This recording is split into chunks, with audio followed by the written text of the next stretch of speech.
ఇక్కడ సాధారణంగా ఒక అనుమానం ఉంటుంది, ఏమిటండి వెళ్ళి ఒక్కసారి అలా దర్శనం చేసినంత మాత్రం చేతనే చేసినటువంటి పాపరాశి అంతా ధ్వంసమైపోతుందా అని.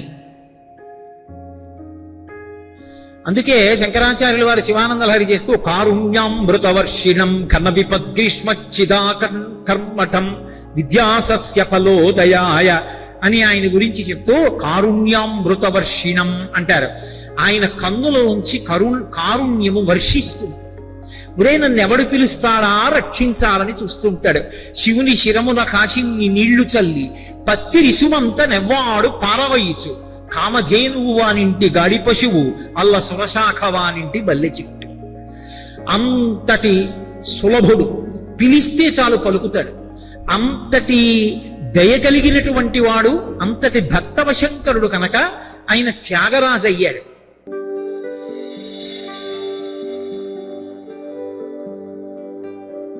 అయ్యా మేమేమో కామక్రోధాది అరిషడ్వర్గానికి, ఇంద్రియముల యొక్క ప్రలోభానికి వశమైపోయి ఆకర్షింపబడుతున్నాం. మరి ఎలా? నేను తరించడానికి ఏమైనా సులభమైన మార్గం ఇంకొకటి ఉంటుందా? చెప్పవలసింది అని అడిగారు. అడిగితే ఒకానొకనాడు పరమశివుడు అనుజ్ఞ ఇచ్చాడు. దర్శనాద భ్రసదసి జననాత్ కమలాలయే కాశ్యాంతు మరణాన్ముక్తి స్మరణాత్ అరుణాచలే. ఈ 4 శైవక్షేత్రాలే. ఈ 4 మొట్టమొదటిది దర్శనాద భ్రసదసి. మీరు వెళ్ళి చిదంబర క్షేత్రంలో ఎలా దర్శనం చెయ్యాలో అలా దర్శనం చెయ్యగలిగితే, అలా చెయ్యగలిగినటువంటి వాడు ఈశ్వరుని యొక్క అనుగ్రహము చేత పాపరాశిని ధ్వంసం చేసుకుని మోక్షాన్ని పొందుతాడు. ఇక్కడ సాధారణంగా ఒక అనుమానం ఉంటుంది, ఏమిటండి వెళ్ళి ఒక్కసారి అలా దర్శనం చేసినంత మాత్రం చేతనే చేసినటువంటి పాపరాశి అంతా ధ్వంసం అయిపోతుందా అని. పెద్ద దూది కుప్ప ఒకటి వేశాను అనుకోండి, పర్వతమంత దూది కుప్ప వేశాను. అందులోకి వెళ్ళి ఒకే ఒక్క నిప్పు నెరుసు ఒకటి పడింది, చాలదా ఆ దూది పర్వతం కాలిపోవడానికి? భగవంతుని యొక్క అనుగ్రహంతో కూడుకున్నటువంటి కటాక్ష వీక్షణము చాలు మన పాపరాశి ధ్వంసమైపోవడానికి. అలా ధ్వంసం అవడానికి కారణాల్లో ఒకటి చిదంబర క్షేత్ర దర్శనం. అందుకే కంచికామకోటి పీఠాధిపత్యం వహించినటువంటి ప్రాతస్మరణీయులు, అపరశివావతారులు, మహాపురుషులు ఎవరి పేరెత్తినంత మాత్రం చేత పాపాలు కూడా నశిస్తాయో అటువంటి మహాపురుషులు చంద్రశేఖరేంద్ర సరస్వతి మహాస్వామి వారు దక్షిణ దేశంలో ఉన్నటువంటి చిదంబర క్షేత్రానికి, ఉత్తర క్షేత్రంలో కూడా ప్రతిబింబ స్వరూపమైనటువంటి క్షేత్రాన్ని ఒక చోట ప్రత్యేకంగా కట్టించడం జరిగింది తనని ఆశ్రయించినటువంటి అంతేవాసుల ద్వారా. చిదంబర క్షేత్రం అంత గొప్ప క్షేత్రం. చిదంబర క్షేత్రంలో ఉండేటటువంటి పరమశివుని యొక్క స్వరూపం ఆకాశ స్వరూపము అని పిలుస్తాం. మనకి 8 మూర్తులున్నాయి. పరమశివుని యొక్క సాకార రూపములను 8గా చెప్తారు తత్వతః. అంటే అసలు నిరాకారముగా అంతటా నిండి నిబిడీకృతమైపోయినటువంటి శివస్వరూపాన్ని లోపల ఎవరు ధ్యానము చెయ్యగలడో వాడు ధన్యాత్ముడు. అభిషేకం చెయ్యడం గొప్ప కాదు, అభిషేకం చెయ్యడానికి ముందు శివలింగము యొక్క స్వరూపాన్ని ధ్యానం చేసిన వాడెవరో, ఎలా చెయ్యాలో తెలుసుకుని ధ్యానం చేసిన వాడెవరో వాడికి కేవలము ఆ ధ్యానము చేత సమస్తమైన కోరికలు తీరిపోతాయి. అందుకే యజుర్వేదం శివలింగ స్వరూపానికి అభిషేకం చేయడం గురించి చెప్తూ ప్రార్థనా శ్లోకం గురించి మాట్లాడుతూ ఆ పాతాళ నభస్థలంత భువన బ్రహ్మాండమా విస్ఫురత్ జ్యోతిస్ఫాటికలింగమౌళి విలసత్పూర్ణేందు వాంతామృతై అస్తోకాప్లుతమేకమీశమనిశం రుద్రానువాకాన్ జపన్ ధ్యాయేత్ ఈప్సిత సిద్ధయే ధ్రువపదం విప్రోభిషించేచ్చివం అంది. పాతాళం నుంచి ఆ పైకి నిండిపోయినటువంటి అంతరిక్షం వరకు నిండి నిబిడీకృతమైపోయినటువంటి శివలింగ స్వరూపం ఒక గుడ్డు ఆకారంలో ఉంటుంది. బ్రహ్మ అండము. ఆ అండాకృతిలో ఉండేటటువంటి ఈ బ్రహ్మాండానికి అంతటికీ పైన చంద్రబింబం ఉండి అందులోంచి అమృతధారలు పడుతుంటాయి. అమృతధారలతో తడిసిపోయినటువంటి ఈ బ్రహ్మాండాన్నంతటినీ ఒక లింగస్వరూపంగా భావించి దానిని కౌగిలించుకుంటే, దాన్ని ముట్టుకుంటే చల్లగా తగులుతుంది. అలా తాను అభిషేకం చెయ్యబోయే ముందు శివలింగం వంక చూసి విస్తారాన్ని ఎవడు ధ్యానం చేస్తాడో, మళ్ళీ దాని సంక్షిప్త స్వరూపాన్ని ధ్యానం చేస్తాడో వాడికి ధ్యాయేత్ ఈప్సిత సిద్ధయే. అంటే శివలింగం ఇలా గుండ్రంగా ఉంటుంది, అది ఇలా ఇలా ఇలా పెరుగుతూ వెళ్ళింది అనుకోండి, ఈ శివలింగంలోకి నేను కూడా వెళ్ళిపోతాను, అభిషేకం చేసే నేను కూడా శివలింగంలోనే ఉంటాను. అప్పుడు అది బ్రహ్మాండమంతా విస్తరించేస్తుంది. అప్పుడు దానికి అభిషేకం సహజంగా చంద్రమండలంలోంచి పడుతున్నటువంటి అమృతధారల చేత తడుస్తుంది. అది మళ్ళీ ఇలా తగ్గుతూ తగ్గుతూ తగ్గుతూ వచ్చిందనుకోండి, నా ఎదురుగుండా గుండ్రంగా శివలింగంగా కూర్చుంది. అలా ఉన్నది ఇలా ముట్టుకుంటే చల్లగా అమృతధారల చేత తడిసినటువంటి శివలింగాన్ని ఎవడు ధ్యానం చేశాడో, ఎవడు రుద్రాన్ని జపం చేశాడో, ఎవడు రుద్రంతో తదేక దృష్టితో అభిషేకం చేశాడో, ధ్యాయేత్ ఈప్సిత సిద్ధయే ధ్రువపదం విప్రోభిషించే శివం. అటువంటి వాడి యొక్క ఈప్సితములంటే కోర్కెలన్నీ సిద్ధించుచున్నవి. అటువంటి పరబ్రహ్మస్వరూపమైనటువంటి పరమశివుడు 8 రూపములుగా మనకి కనపడుతుంటాడు సాకారంగా వచ్చినప్పుడు. ఒక రూపంతో వస్తే 8 రూపాలు.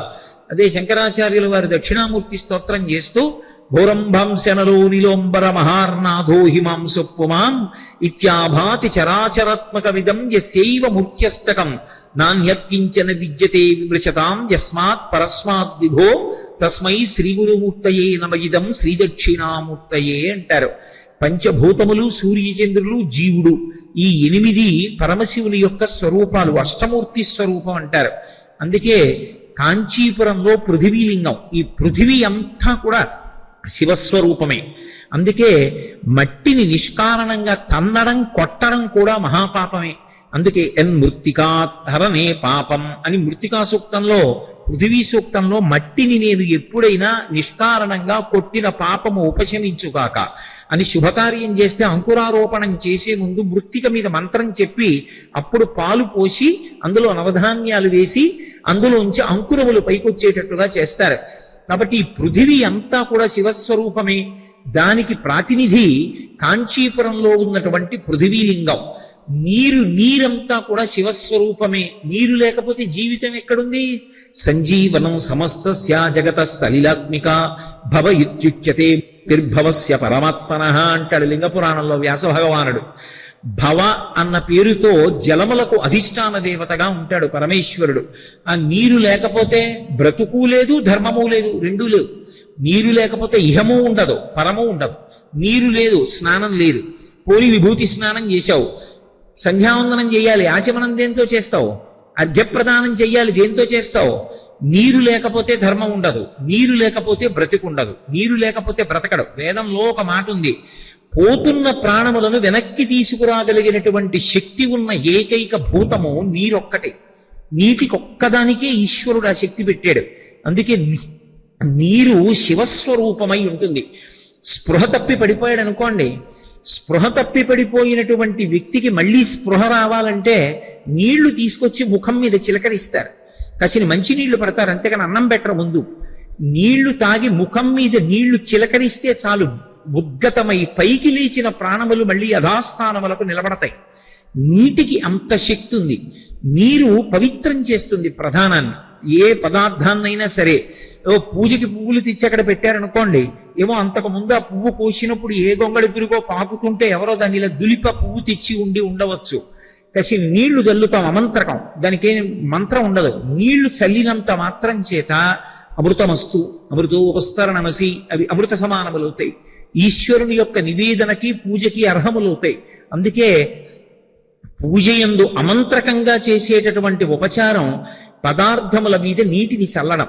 ఆ నీరు చల్లకపోతే అవి పూజకి యోగ్యములు కావు. నీటికి అంత శక్తి ఉంది. ఈ నీరంతా కూడా శివస్వరూపం. అట్లా నీరంతా శివస్వరూపమైతే దానికి పూజ చెయ్యాలనుకుంటే జంబుకేశ్వరంలో జలలింగం, అందుకే నీటి నుంచి నీటి ధారలు ఊరుతూ ఉంటాయి. అరుణాచలంలో అగ్నిలింగం. సరే, అరుణాచలం గురించి నేను ప్రస్తావించవలసి ఉంటుంది.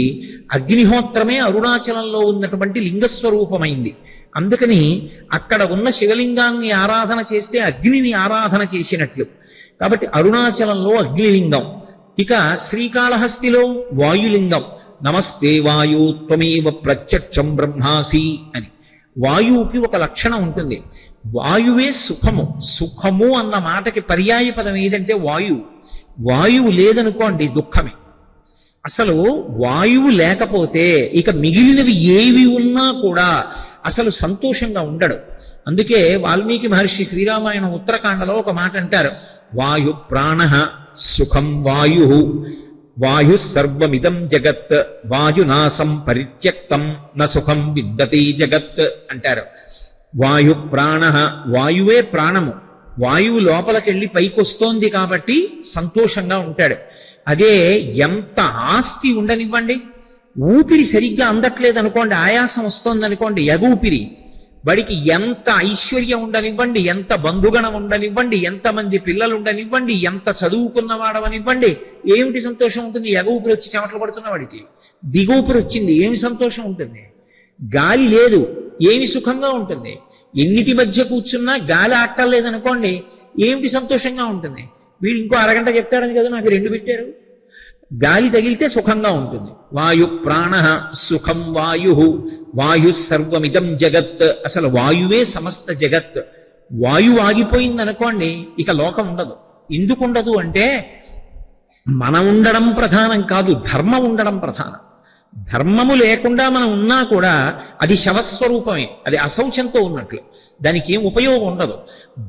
ధార్మికంగా ఉండడం, ధార్మికంగా లేకుండా ఉండడం, ఉండి లేకుండడం. చెయ్యవలసిన సంధ్యావందనం చెయ్యలేదనుకోండి, వాడు ఉన్నాడు కానీ వాడు అశౌచంతో ఉన్నవాడితో సమానం. సంధ్యావందనం చేసి ఉన్నాడు, శౌచంతో ఉన్నాడు, ఇప్పుడు వాడు ఉన్నవాడితో సమానం. వాడు ఏదైనా చేయడానికి పనికొస్తాడు. ఇప్పుడు వాడు సంధ్యావందనం చేయలేదు, వాడు ఎదుగు పనికిరాడు. అందుకే సంధ్యావందనం చేయాలంటే ఏమి ఉండాలి? చెయ్యి కదలాలి. ఆచమనం చేయాలంటే వేళ్ళు ముడవాలి, అర్ఘ్యం ఇవ్వాలి, చేతులు నడవాలంటే ఎందుకు నడుస్తాయి? లోపల వాయువు తిరగాలి. ఊపిరి పీల్చడం కాదు, పీల్చిన తరువాత 10 విడిపోతుంది వాయువు. ప్రాణ అపాన వ్యాన బుధాన సమాన నాగ కూర్మ కృకర ధనంజయ దేవదత్తములని 10 రూపాల్లో విడిపోతుంది. విడిపోయి శరీర నిర్వహణ చేస్తాడు. చేసినప్పుడు లోపల తిరుగుతుంది వాయువు. అందుకే వాల్మీకి మహర్షి రామాయణంలో ఒక మాట అంటారు, వాయువు గురించి మాట్లాడుతూ, అశరీర శరీరేషు వాయు చలతి పాలయన్ అంటారు. వాయువుకి శరీరం ఉండదు. వాయువుని ఎలా ఉంటాడో చూపించండి అన్నారనుకోండి, ఉండదు. అందుకే కన్నడ దేశంలో ముఖ్య ప్రాణుడు అని పిలుస్తారు. వాయువు అందరూ ముఖ్య ప్రాణుడు అంటారు. వాయువుకి రూపంతో చూపించండి అంటే చూపించడం కుదరదు. కానీ ఆయనకు ఒక శరీరం లేకపోయినా అన్ని శరీరాల్లోకి ఆయన వెడతాడు, వెళ్ళి పరిపాలన చేస్తాడు. ఆయన లోపలికి వెళ్ళి పైకి వస్తున్నాడు కాబట్టి నేను మాట్లాడుతున్నాను. ఊపిరి తీస్తూ మాట్లాడండి అన్నారనుకోండి, మాట్లాడలేరు. ఎందుకంటే అసలు ధారకము పోషకము వాయువు. అది లోపలికి ఎడితే నిలబడుతుంది, శరీరం పనికొస్తుంది. అది లోపలికి ఎడలేదనుకోండి పనికిరాదు. ఇక అది లోపలికి వెడుతున్నప్పుడు ఏ ప్రతిబంధకాన్ని అది అంగీకరించదు. తీస్తూ మాట్లాడండి కోటేశ్వరరావు అన్నారనుకోండి, నేను కాదు, ఎవరూ మాట్లాడలేరు. తీస్తే మాట్లాడగలను, తీసిన వాయువుని వాక్కుగా మార్చగలను. అంటే నాలో ఉన్న భావములు వాక్కులుగా మారాలంటే లోపల వాయువు కుంభనం అవ్వాలి. అది మళ్ళీ వ్యయమైతే వాక్కు అవుతుంది. అంటే ఒకరి వలన ఒకరికి ప్రబోధం జరగాలి అంటే అసలు ఏది ఉండాలి? వాయువు ఉండాలి. పైగా కాష్టభూత అనిజజ్ఞిరే అంటారు. లోపల వాయువు తిరగడం ఆగిపోయింది అనుకోండి, శరీరము కర్రైపోతుంది. అందుకే ఊపిరి ఆగిపోగానే శవం దగ్గరికి వెళ్ళి చెయ్యెత్తితే చెయ్యి మామూలుగా ఇలా లేస్తుంది, కాలెత్తితే కాలు ముడుచుకుంటుంది. కొంతసేపు అయిన తర్వాత ఏమవుతుందంటే ఈ శరీరంలో తిరుగుతున్నటువంటి వాయువు ఆగిపోతుంది. నేను ఒకప్పుడు తెల్లవారుజామున 2 గంటలకి ఒక మహాతల్లి నిర్గమించింది. నేను వాళ్ళ ఇంట్లో ఉన్నానప్పుడు. మళ్ళీ ఒక 45 నిమిషాలు అయిన తర్వాత బ్రేవ్ అని శబ్దం వచ్చింది నోట్లోంచి. అందరూ హడిలిపోయి ఉలిక్కి పడ్డారు. అయ్యి బాబాయ్ ఇదేమిటి, త్రేణుస్తున్నారు, బతికే ఉన్నారులా ఉన్నారు. కాదు, లోపల ఎక్కడో ఉండిపోయినటువంటి వాయువు వెళ్ళిపోతుంది. మెల్లిమెల్లిగా అంతా బయటికి వెళ్ళిపోతుంది. లోపల ఉన్న వాయువు అంతా కూడా బయటికి వెళ్ళిపోతే కాష్టభూత అనిజజ్ఞిరే, ఆ వాయువు వెళ్ళిపోతే కర్రైపోతుంది శరీరం. కర్రైపోయింది అనుకోండి, అది దహింపబడడానికి తప్ప ఇక దేనికి యోగ్యము కాదు. అప్పుడు ఇక దాన్ని కాల్చేయాలంటే అగ్ని సంస్కారం చేసేస్తారంటే, ఇన్నాళ్ళు అగ్నికార్యం చేశాడు, ఆ చేత్తో తిరిగింది కాబట్టి ఇప్పుడు ఆ చెయ్యి తిరగదిక. తిరగని చేతులు కాబట్టి ఇక అది ఉండి ప్రయోజనం లేదు. దాన్నే హవిస్సుగా కొడుకు అగ్నిహోత్రంలో వేసేస్తాడు. అగ్నిహోత్రుడా, మా తండ్రి గారి శరీరాన్ని హవిస్సుగా తీసుకెళ్ళిపోమంటాడు. అంటే అసలు సమస్తమునకు కారణమేది? వాయువే. ఆ వాయువు అందనటువంటి వాడికి తెలుస్తుంది ఆ బాధ ఏమిటో.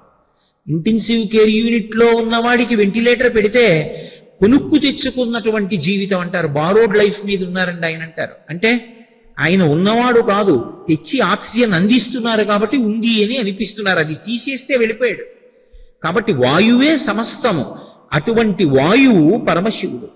ఆయన్ని ఒక రూపంతో చూడాలి ఆ వాయువునంతటినీ అని మనం అనుకున్నాం అనుకోండి, అదే శ్రీకాళహస్తిలో వాయులింగమై ఉంటుంది.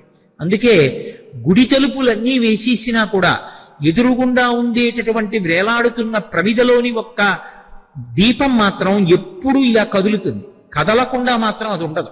అది వాయులింగం. కాబట్టి ఆ కాంచీపురంలో పృథివీలింగం, జంబుకేశ్వరంలో జలలింగం, అరుణాచలంలో అగ్నిలింగం, ఆ తర్వాత శ్రీకాళహస్తిలో వాయులింగం, కోణార్కలో సూర్యలింగం. సూర్యుడు శివస్వరూపం. శంకర భగవత్పాదులు ప్రశ్నోత్తర రత్నమాలిక చేస్తూ అంటారు, శివుడు ఎవరు అంటే సూర్యుడే.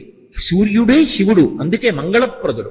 ఆయన వచ్చాడంటే కాంతి వస్తుంది. ఆయన వచ్చాడంటే మనలో ఉండేటటువంటి ఇడ, పింగళ అని నాడులు ఉంటాయి, సుషుమ్న అని.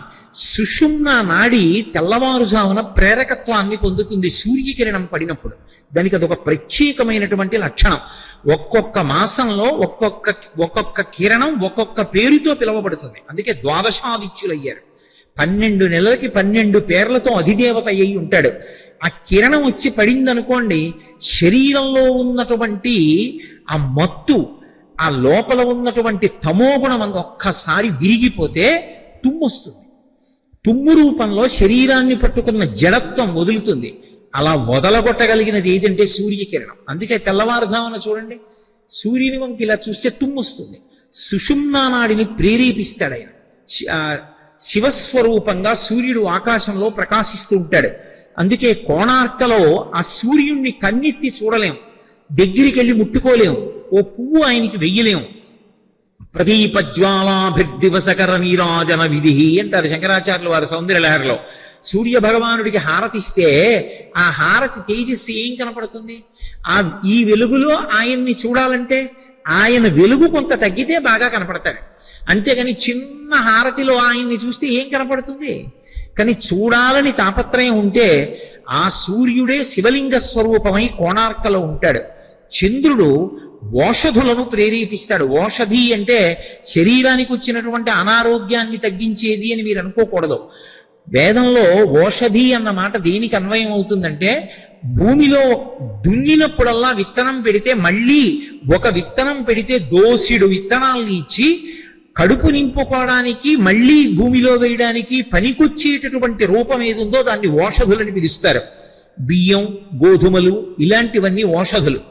ఈ ఓషధులన్నీ ఎందుకు పెరుగుతాయంటే చంద్రకిరణముల యొక్క శక్తి నదులలోకి వెడుతుంది. ఆ నదులలో ఉండేటటువంటి నీరు భూమి మీదకి వస్తుంది. భూమి ఈ నీటిలో ఉండేటటువంటి శక్తిని పీల్చుకుని పంటల్ని పండించి ఓషధుల్నిచ్చి మన అందరి శరీరాలు ఆరోగ్యంతో, శక్తితో, తేజస్సుతో ఉండేటట్టుగా అనుగ్రహిస్తూ ఉంటుంది. అందుకే రోహిణీ శక్తి అని పిలుస్తూ ఉంటారు. శరీరంలోకి తేజస్సును నింపుతుంది రోహిణి. అందుకే రామాయణంలో ఒక మాట అంటూ ఉంటారు, ఏదో చంద్రుని యొక్క స్వక్షేత్రమైనటువంటి రోహిణిని దుర్బుద్ధితో చూసినట్లు అంటూ ఉంటారు. అంటే ఈ శరీరంలోకి తేజస్సు అంతటినీ ఎవరు నింపుతారు అంటే ఆ ఓషధులను మనం తిన్నప్పుడు, ఏదో అన్నం తిన్నాననుకోండి, అన్నంలో ఉండేటటువంటి సారం అంతా కూడా శరీరమునందు తేజస్సుగా మారుతుంది. ఈ తేజస్సుని సక్రమంగా వినియోగించుకుంటున్నావా, పాడు చేసుకుంటున్నావా అన్నదానికి కారణం ఎవరవుతారంటే బుద్ధి అవుతుంది. బుద్ధి కారణం. బుద్ధి సక్రమంగా లేదనుకోండి, శరీరంలో ఎంత తేజస్సున్నా క్షయం అవడానికి పనికొస్తుంది. ఆ తేజస్సుతోటే వాడు చెయ్యకూడని పనులు చేసి కారాగారంలో ఉంటాడు. చెయ్యకూడని పనులు చేసి తిరియక్కై కొన్ని కోట్ల జన్మలు మళ్ళీ కిందకి వెళ్ళిపోతాడు. చెయ్యకూడని పనులు చేసి ఎన్నో లక్షల మందిని బాధపడతాడు.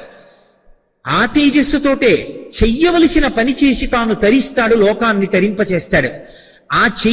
ఆ తేజస్సుతోటే ఒక మంచి మాట మాట్లాడి దుఃఖంలో ఉన్నవాడికి శాంతి కలిగేటట్టు చేస్తాడు.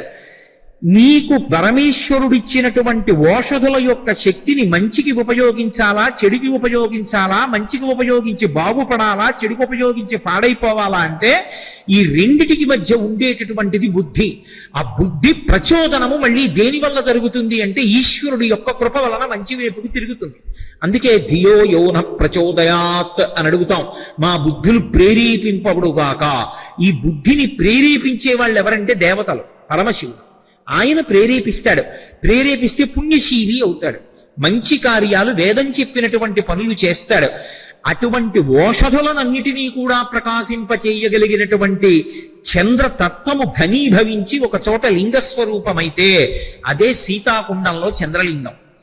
ఇక చిదంబరంలో ఆకాశలింగం. ఆకాశము అంతటా పరివ్యాప్తమై ఉంటుంది.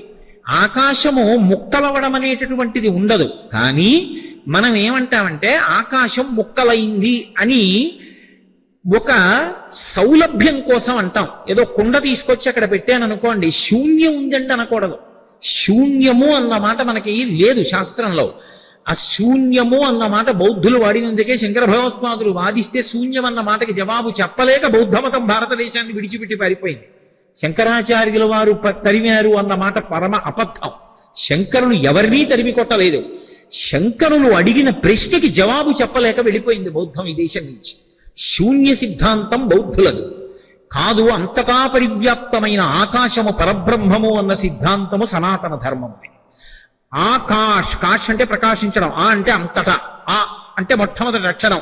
యో వేదాదౌ స్వర ప్రోక్తో వేదాంతే చ ప్రతిష్ఠితః తస్య ప్రకృతి లీనస్య యత్పరస్య పరమహేశ్వరః అంటాం. ఆ ఆకారం విష్ణువాచకం. అంతటా నిండిపోయినటువంటి పరబ్రహ్మతత్వం ఆకాశం.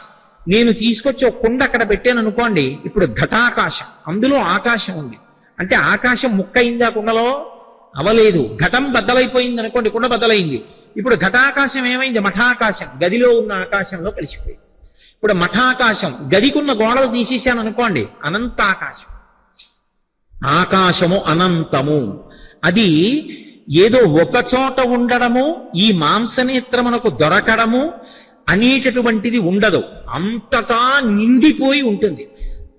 అంతటా నిండిపోతే ఈ కంటితో ఎలా చూస్తావు? చూడడం కుదురుతుందా? చూడడం కుదరదు. అందుకే ప్రత్యేకించి కొన్ని శివాలయాలలో నీడరాని దీపాలు పెడతారు. నీడ ఉండదు దీపం పెడితే. దీపం పెడితే నీడ పడుతుంది. నీడపడని దీపాలతో అలంకారం చేస్తారు. అంటే పరమశక్తివంతమైన క్షేత్రాలని గుర్తు. తిరువారూరులో చేస్తారు అలా. తిరువారూరు క్షేత్రానికి ఉన్న గొప్పతనం ఏమిటంటే నల్లటి గంధం పుయ్యడం, నీడలేని దీపం పెట్టడం, వసంత మాసంలో కళ్యాణం చేసి అనేకమైనటువంటి వాహనాల మీద ఊరిరిగింపు చేయడం. 3 ప్రత్యేకతలు తిరువారూరికి. అటువంటి స్థితిలో అంతటా నిండిపోయినటువంటి పరమాత్మని ఈ కంటితో ఎలా చూస్తావు? ఎలా కుదురుతుంది? ఏదో ఒక రూపంలో పెట్టాననుకోండి, మనసు పట్టుకుంటుంది. ఆ మనసు పట్టుకున్న తర్వాత ధ్యానం చెయ్యగా ధ్యానం చేసి పట్టుకుందాం అనుకున్న మనసు కూడా దానిలోనే కరిగిపోతుంది. అది అసలు ధ్యానానికి పరాకాష్ఠ. మీకు నేను బాగా అర్థమయ్యేట్టు చెప్పాలంటే, ఓ ఉప్పు బొమ్మ ఒకటి సముద్రం యొక్క లోతు తెలుసుకుందామని సముద్రంలోకి ప్రయాణం మొదలుపెట్టి సముద్రంలోకి వెడుతోంది ఉప్పు బొమ్మ. అది సముద్రపు అంచు చేరుకునే లోపల, అడుగు చేరే లోపల ఈ ఉప్పు బొమ్మ ఏమవుతుంది? సముద్రంలో కరిగిపోయి. అలా ధ్యానమునందు 3 ఉంటాయి. ఏది ధ్యానము చేస్తున్నారో అది, ధ్యానము చేస్తున్నటువంటి వాడు, ధ్యానము 3. ఈ ధ్యానమునందు మనసు అలా నిలబడిపోగా ధ్యానము చేస్తున్న మనసు, ఆ మనసుతో ఉన్న జీవుడు ధ్యానము చేయబడుతున్న వస్తువునందు లయమైపోతారు. అప్పుడు ఒక్కటే ఉంటుంది, అది అద్వితీయం, రెండవది లేదు. అద్వైతం అనుభూతి. ఆ ఒక్కటిగా నువ్వు అనుభవంలో నిలబడడం. అప్పుడు ఇక రెండో వస్తువు లేదు. అప్పుడు ఆ ఒక్కటే ఉన్నది. అది ఆకాశం అనుభవములోకి వస్తుంది అద్వైతముగా. అంతటా నిండిపోయింది. ఇప్పుడు ఇక్కడ కూర్చుని నేను మాట చేత చెప్పగలను అంతటా ఉన్నాడు అని. కానీ అంతటా ఉన్నవాడిగా నేను చూడగలనా? నెయ్యి ఎక్కడుంది అని అడిగాను అనుకోండి, పాలలో ఉన్నది. ఏది చూపించు? కనబడదు. కానీ ఆ పాలనే కాచి తోడు పెట్టి కొంతసేపు కదపకుండా ఉంచి, పెరుగైన తర్వాత కవ్వం దింపి తాడు కట్టి చిలికి ఆ చిలికినప్పుడు వచ్చినటువంటి వెన్నపూస పైకి తీసి పాత్రలో పెట్టి సన్నని అగ్ని మీద దాన్ని బాగా తప్తం చేస్తే అందులోంచి నెయ్యి వస్తుంది. ఇప్పుడు నెయ్యి ఎక్కడుంది? పాలలోంచే వచ్చింది. పాలలో ఉన్న నెయ్యి కంటికి కనపడుతుందా? కనపడదు. ఒకసారి నెయ్యి వచ్చిన తర్వాత పాలలో కలుస్తుందా? కలవదు. అలా విశ్వమునందు విశ్వనాథుడున్నాడు. విశ్వనాథుడే విశ్వముగా ఉన్నాడు.